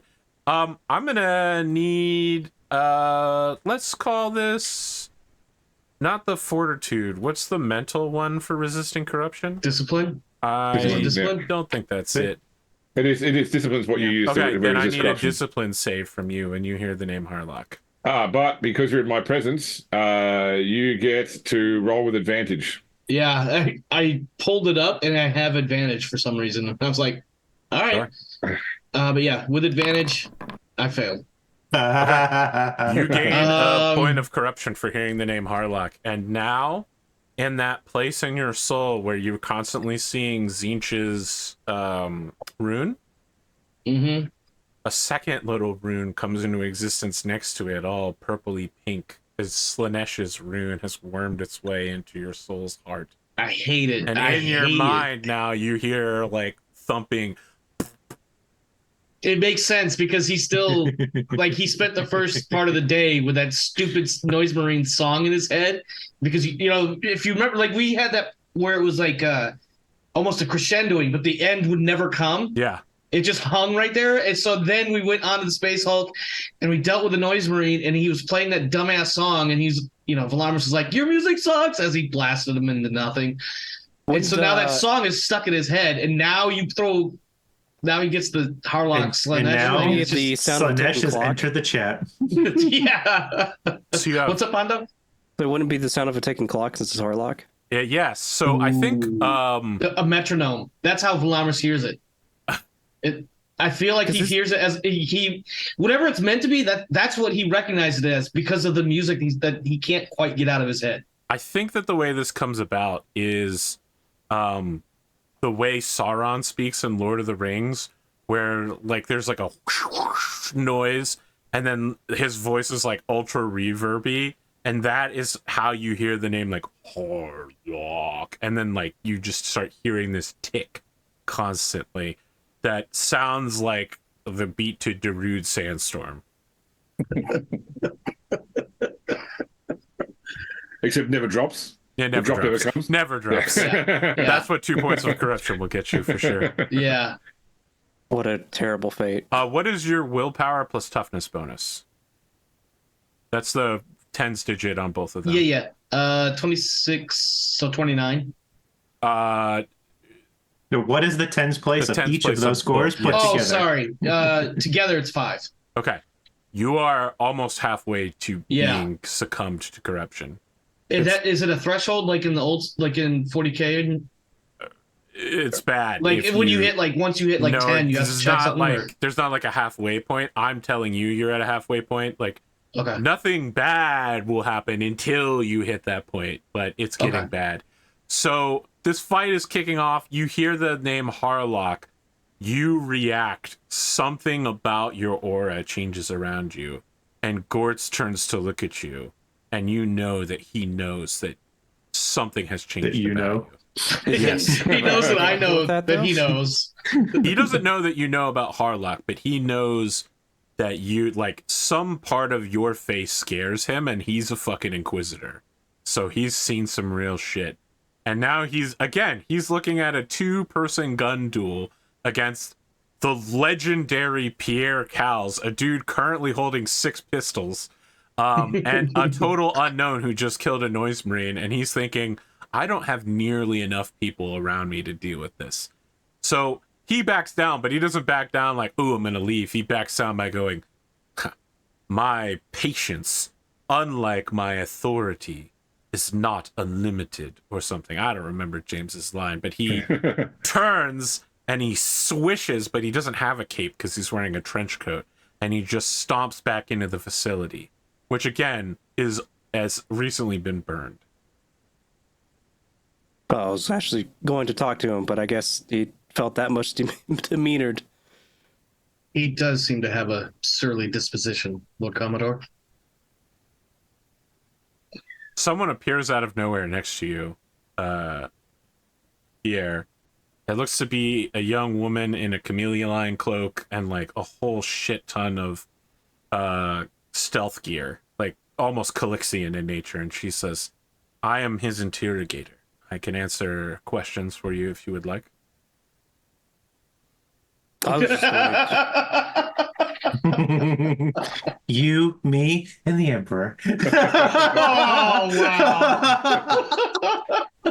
wow. yes. The 3 of you are embarrassing our team. Please stop.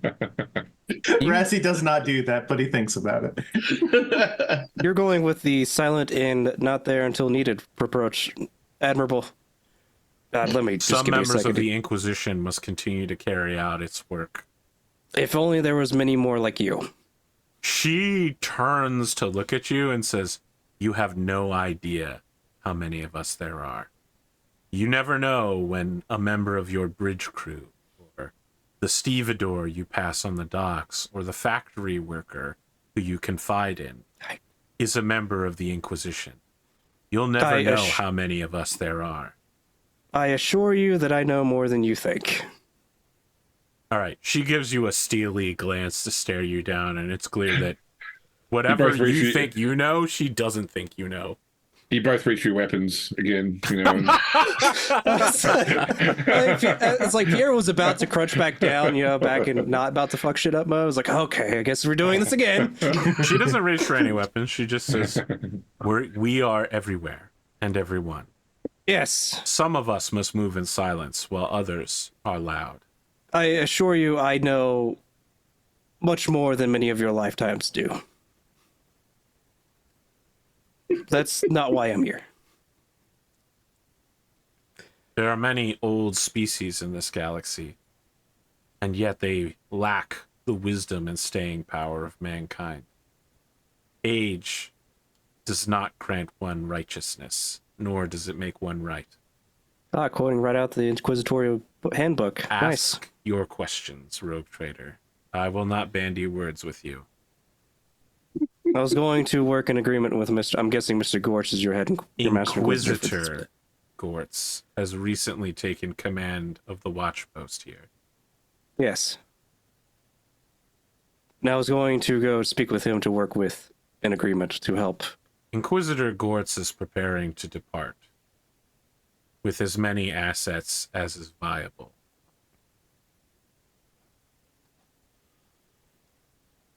Okay. Of course. Can I speak with Gortz? She stands there for like a good 10 seconds and says, the Inquisitor would speak with you if he felt you had anything worthwhile to say. I think Pierre's just staring at him, just recounting all the times this same situation has occurred. The weight of ages crashes down on your shoulders as you're like, yep, this is probably my 30th Inquisitor that I've had to talk to. Remember that time the Tarantine Cabal told me I couldn't have kids? that sucked for a couple 100 years. I'm going to go inside now. She does not move to stop you. Okay. Instead, she turns, and she has a camellia-line cloak, so she flutters it and then disappears in the process. All right, come along, Does she everyone. just look at us and go like this as she disappears? No, I she should be more Jason kind. boards. Wade is messing around with the golf cart. It passes in front of her. There's no. It's fully open. It's a golf cart, so it's not like there's the signs of a bus or anything. But she disappears as it goes past her. She sits in the poison seat. The poison's actually just a heavy laxative. I should be kind here. For those who don't wish to be caught up in these affairs, I would recommend that you might want to stay here. For I cannot guarantee your protection up until this point. I believe as how would you phrase this? I'll remain here. Wade You says. can't go anywhere. Yes, As- of course. As representatives of our Lord Captain and as hosts for your visit here, I think it would be I would like to continue to extend that hospitality to you, regardless of the danger. Okay. The five of you in a servo skull enter. Isabel hands you your bolter cane so that you can make your way up the stairs into the factory. And you see that Gortz is directing people to, like, make sure everything's burned. You can see that he's like, that profane tome there. Put the Prometheum to it again. And make sure this time. He turns when he hears the door open and says, so you've returned moments later. Yeah, Yes. cows. I assume you wish to apologize for your crude and boorish behavior towards an inquisitor of the God Emperor. I am intentionally trying to stand close enough to the Lord Commodore so that he's within that range that I saw with the frost. I'm trying to cover him with my blankness. Yeah, you're just like, oh, God. Yes, I thought that for nice a brief moment I could have emotions, but... yes, that nice, uncomfortable feeling. How safe it makes me feel. I think just Pierre at this point, it's like, yes, understandable. Yes, boorish behavior. This is probably about 5 this has occurred. I'm wishing to make an agreement with you as far as the situation of this planet. Not planet, this sector. These rocks. What Yes. do you want, cows? I have been wanting to form a plan that would be doing a duty of spreading the Gellerfield underneath the Hulk to help lengthen the amount of time that we have to be able to evacuate people and assets as much as possible. Obviously, we can't save everybody, but we can save the most important assets easily. A truly insane plan that would require a complete retooling of your Gellerfield. Absolutely not what an omnisciic individual would normally allow. He sighs, he looks at the servo skull, he looks at the team that you brought with you, and he goes, it is these sorts of unique ventures that led Inquisitor Profundus to allow for a rogue trader team to be filmed for training purposes. Such a program will almost certainly continue to benefit future Inquisitors in countering rogue trader influence. Therefore, yes. so long as these people continue to accompany you and you allow yourself to be filmed, I will allow this plan to go through. Very well. Point of reference, it would help if you didn't have all the inquisitorial symbols around to be less or more secretive. Just for reference. I do not require secrecy when I move. Or when I wish to be unseen, I am. One of those inquisitors, I understand. When I wish to intimidate those around me, my very presence is more than enough. I'll give you like an Eldari scout out of half orc, or not half orc, out of orc captain or orc boss. I am truly shocked that no one has killed you yet. Many have tried. Leave my presence. Go about your plan. I have Very well. more pressing and important business than the fate of the Space Hulk. Very well. I'll let the Commodore know. All right, come along, everybody. Remember, smile for the camera. So just quickly, AP. Yes. Correct me if I'm wrong, but that's the first time we, as characters, have heard that our involvement here with the Inquisition is for training purposes. Yes. Yeah. You've known that you were being filmed for some time, but you didn't know that it was for training purposes. Yeah. Because while the audience saw the intro trailer to this show, you did not. I think your characters have been told that you have an inquisitorial pardon for everything that you do, though. Yeah, but because But that's we were totally told things worthless like, because they can withdraw it at any time. yeah, but like we were told things like, we were given missions in terms of like Yes. seeking sensitive information or achieving certain outcomes, and yeah. I think this is the point where Pierre does a forward, like steps to the camera. I was like, you see, folks, what he did was just a massive, massive plot drop where he should have kept that a little bit hidden. We cut fourth wall break. We cut 800 years in the future where young inquisitorial interrogators are like taking notes and writing things down. And one of them is just like, a meta break. Yes, of course, breaking the fourth wall. Extremely dangerous for a character to do. Instead, we sidewipe and there is a news scene with cabling, wires, pipes everywhere. All of it feels extremely Mechanicus based. Everything is tinted in a red light. There's a low hum at all times. Some of the pipes are dripping a strange liquid, and a large CRT screen that seems to be blinking has a message on it that is encoded in binary.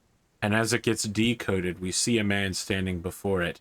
Man is perhaps not the best word for this character, as we look upon Archmagos dominant Belisarius Call.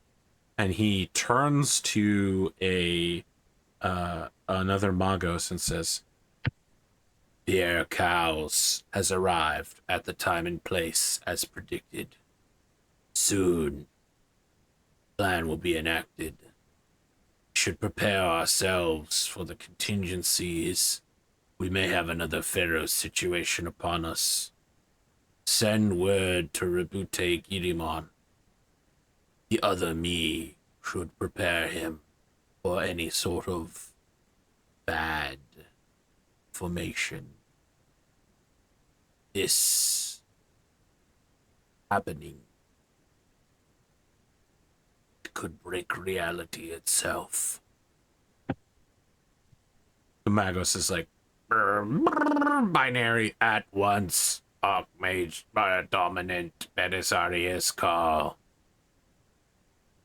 Belisarius alone is just watching the CRT screen blink, and then like an ASCII of Pierre Cowles' face comes on the screen, and Belisarius goes, "He does not know how important he is to this edition." And we're going to take our last break here before we come back to Pierre Cowles apparently jailbreaking his engines to hotwire them. Truly, it's not been the first time. Truly, it surely has not been. I love the idea that only the Hand of Calixus is allowed to break the normal laws of the galaxy with its toe chains and... He's tried with other ships, but they tell him to stop that. Yeah, of course. He worked out an agreement with only one ship is able to do it at a time. Okay. We'll be back in about 5 minutes, folks at home.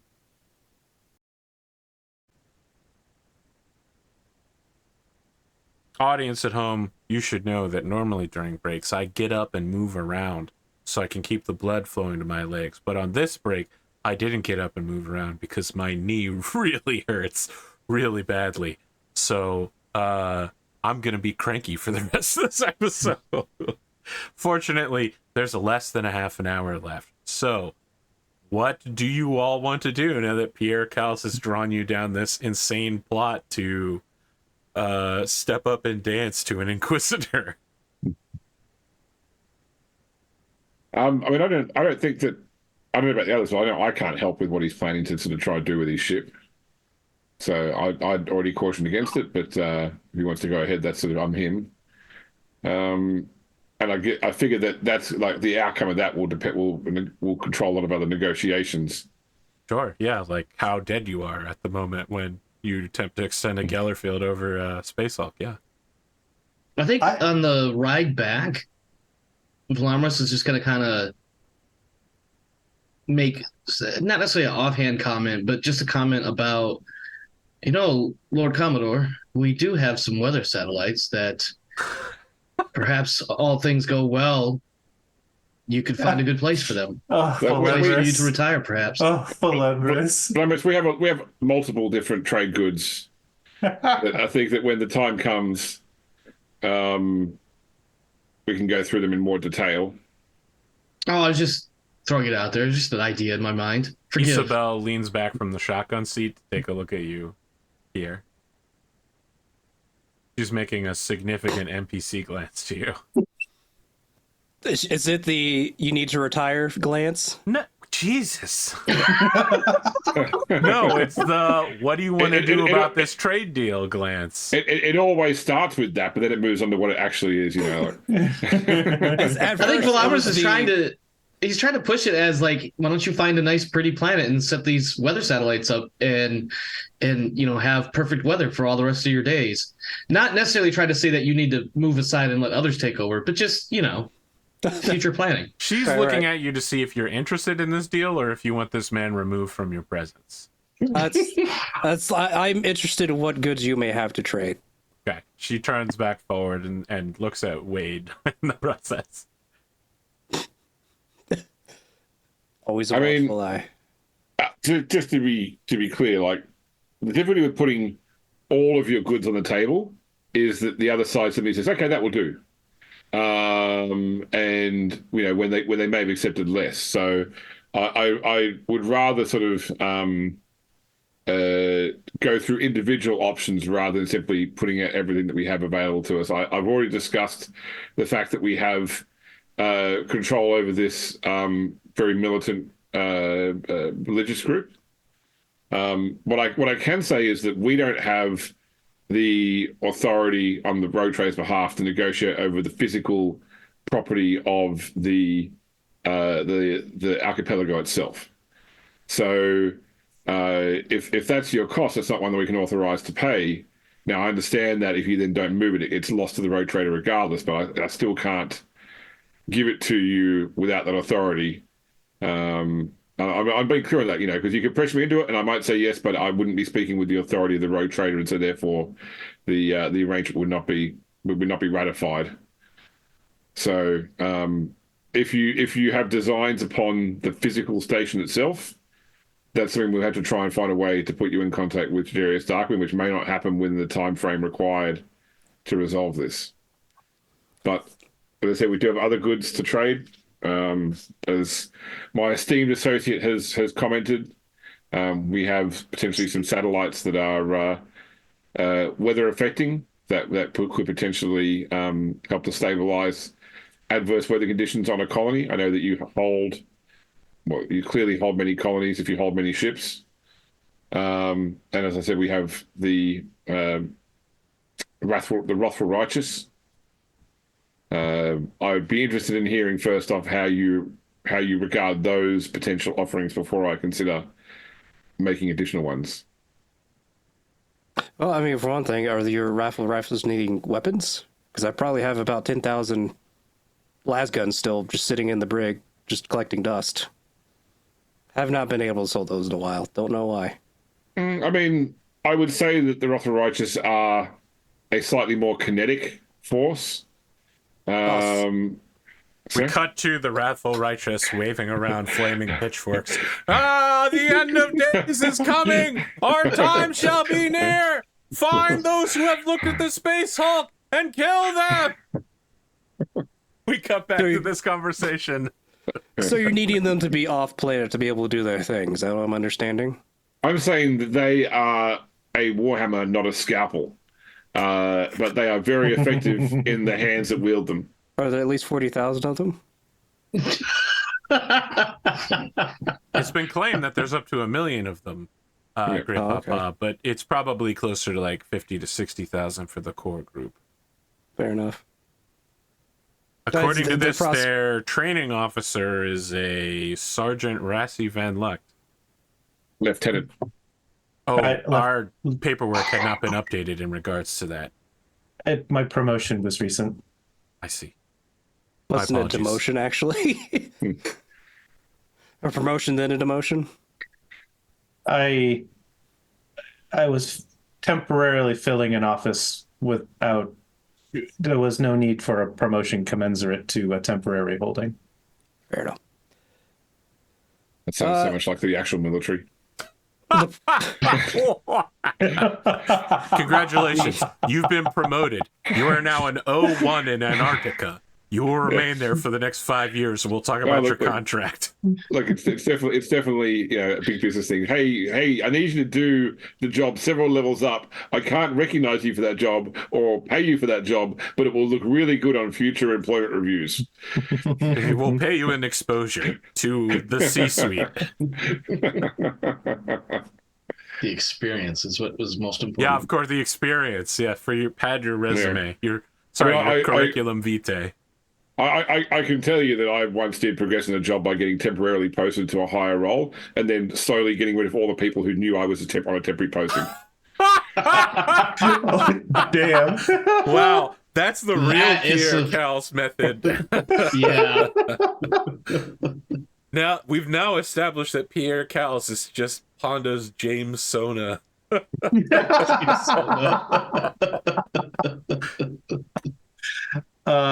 I can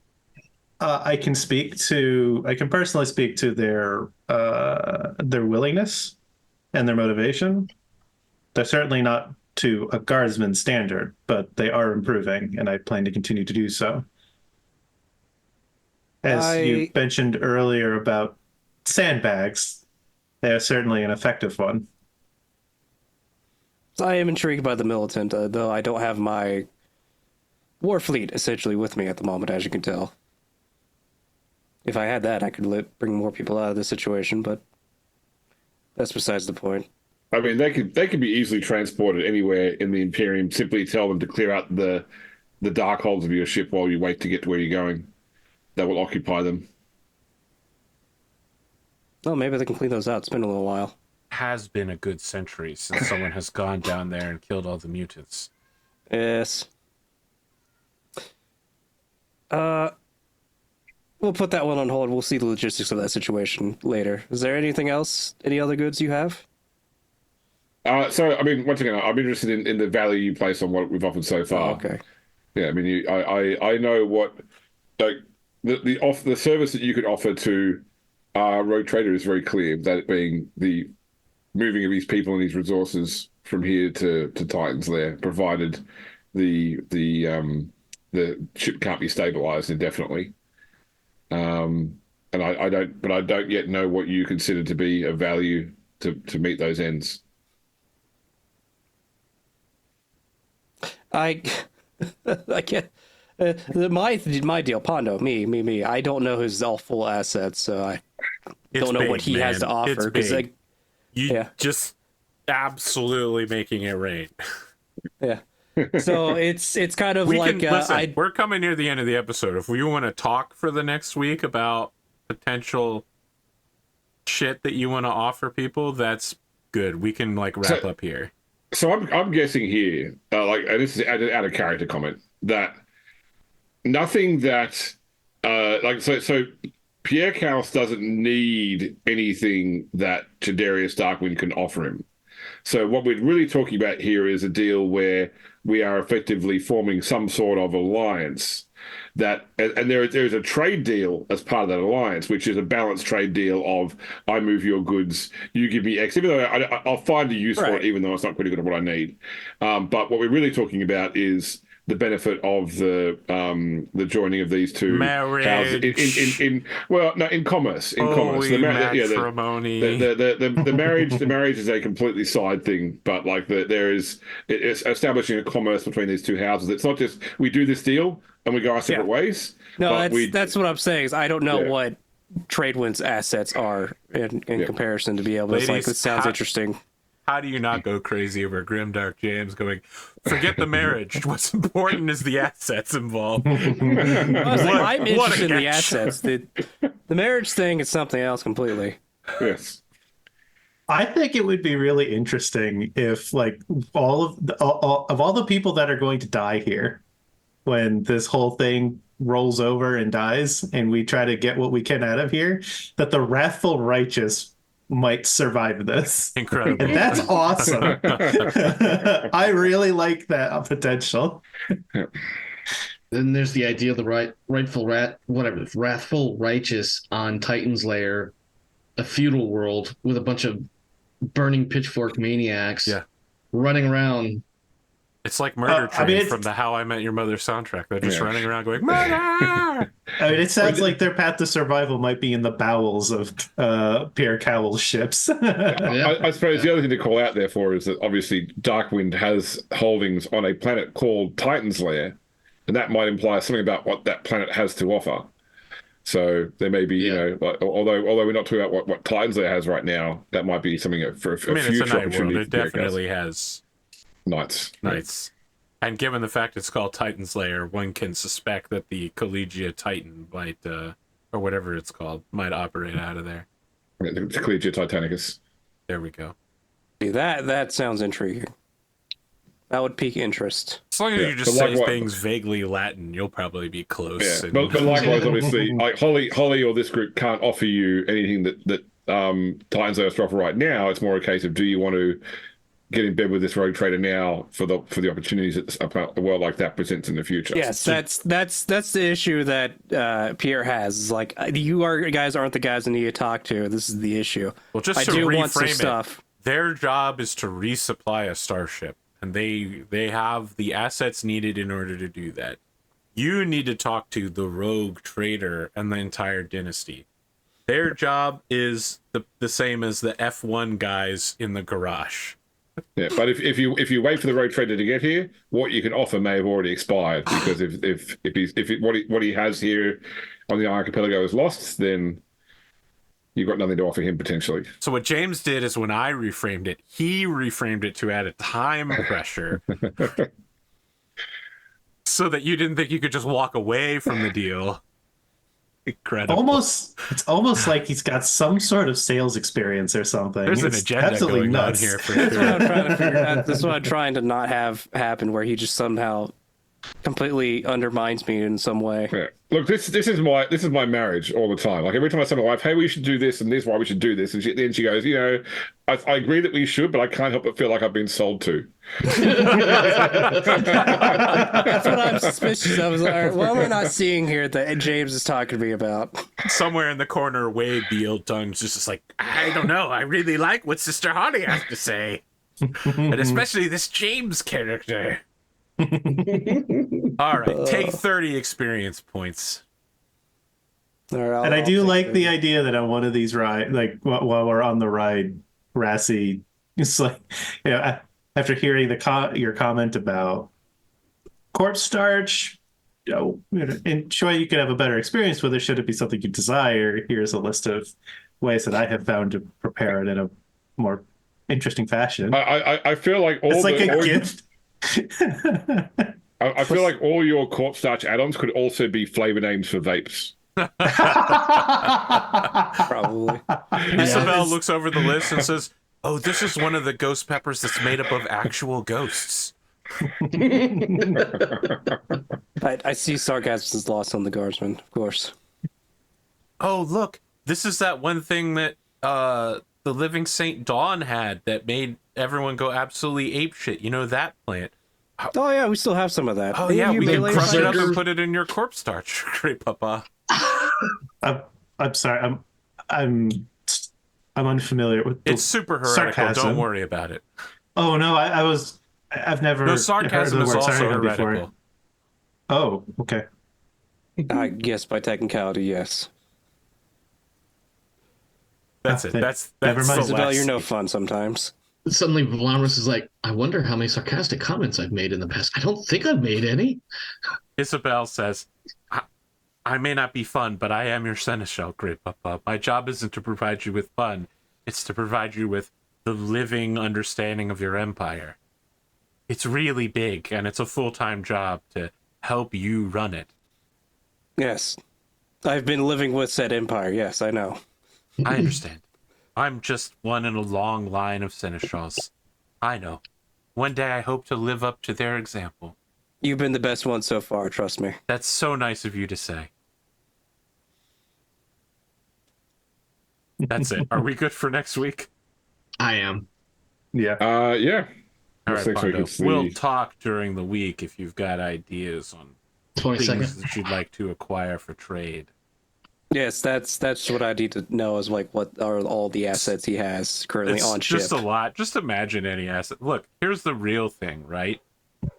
I want you to think not of the things that Pierre has to offer to trade, but what can you, Pondo, do in order to present James with puzzles and conundrums? How do you make negotiations harder for James out of character? Is my challenge to you. What curse or forbidden things or things that you can dangle just outside of his reach that you know his character would want but probably can't afford? That sort of stuff. That's right, Pondo. I'm not telling you to play the game. I'm telling you to play the player.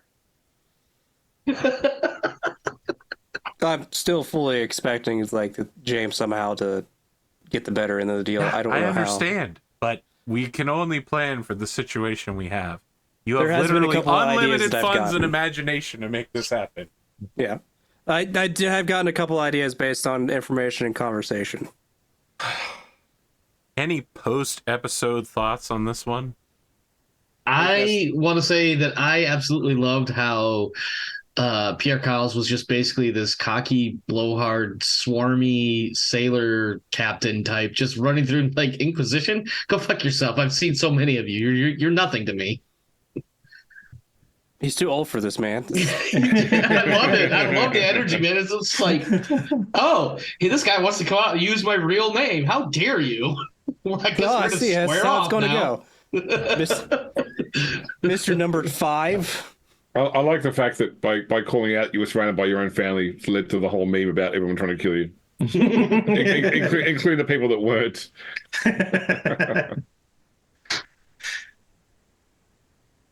This is such a wild ride for Rassie right now. This is his first exposure to a rogue trader, and his first exposure is the standing up tall and just shit talking an Inquisitor. Not just one, two of them.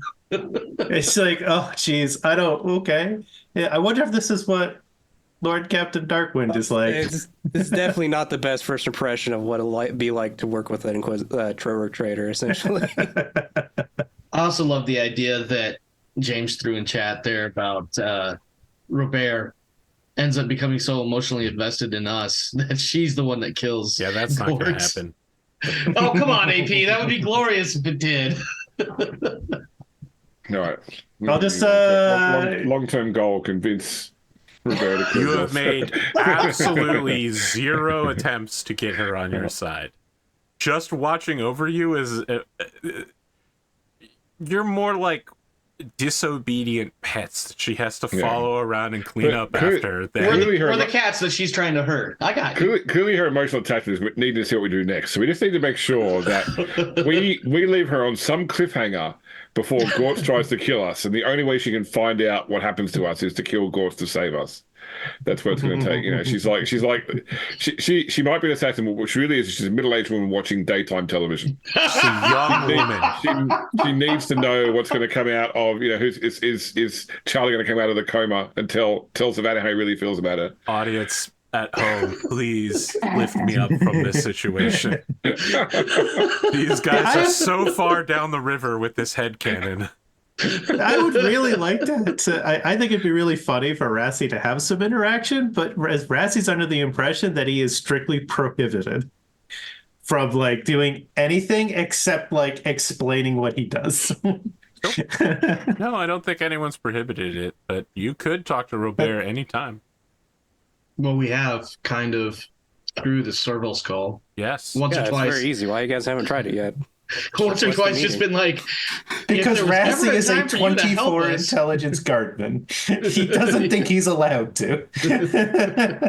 I think it hasn't really occurred to Velamris other than like a couple of shitty situations I've been in where he's like, I'm going to grab the serval skull. I'm going to talk directly into it and be like, I know you're there watching us. This would be a really good time to help us resolve this problem. It's been an easy episode for you guys, just to let you know. Yeah, you did a lot of work. Great. The hard one's going to be next time. Yeah. How many only- fate points has Pierre Cal's got left? He keeps getting I don't some know, back probably not because he many. does so many good things for the Empire. By technicality. He accidentally does good things.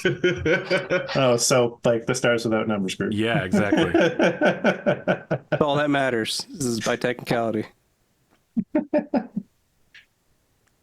All it requires is the God Emperor to shine his light down on you.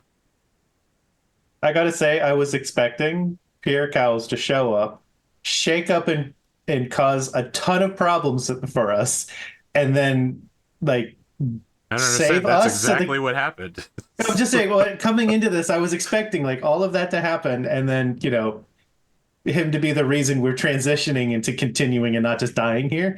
So like, or like being super grateful to it, and then dealing with the aftermath of him just being there, the wake of his presence. So pretty much exactly what's happening right now. Yeah, pretty much. I'm pleased because I'm Okay. getting exactly what I was expecting. So, since you invoked Stars That Number, can I just quickly say that I've watched 4 episodes of that show, the first 3 and the last one. That was a hell of a ride. Wow, James. Jesus I Christ. have no idea what to say to that.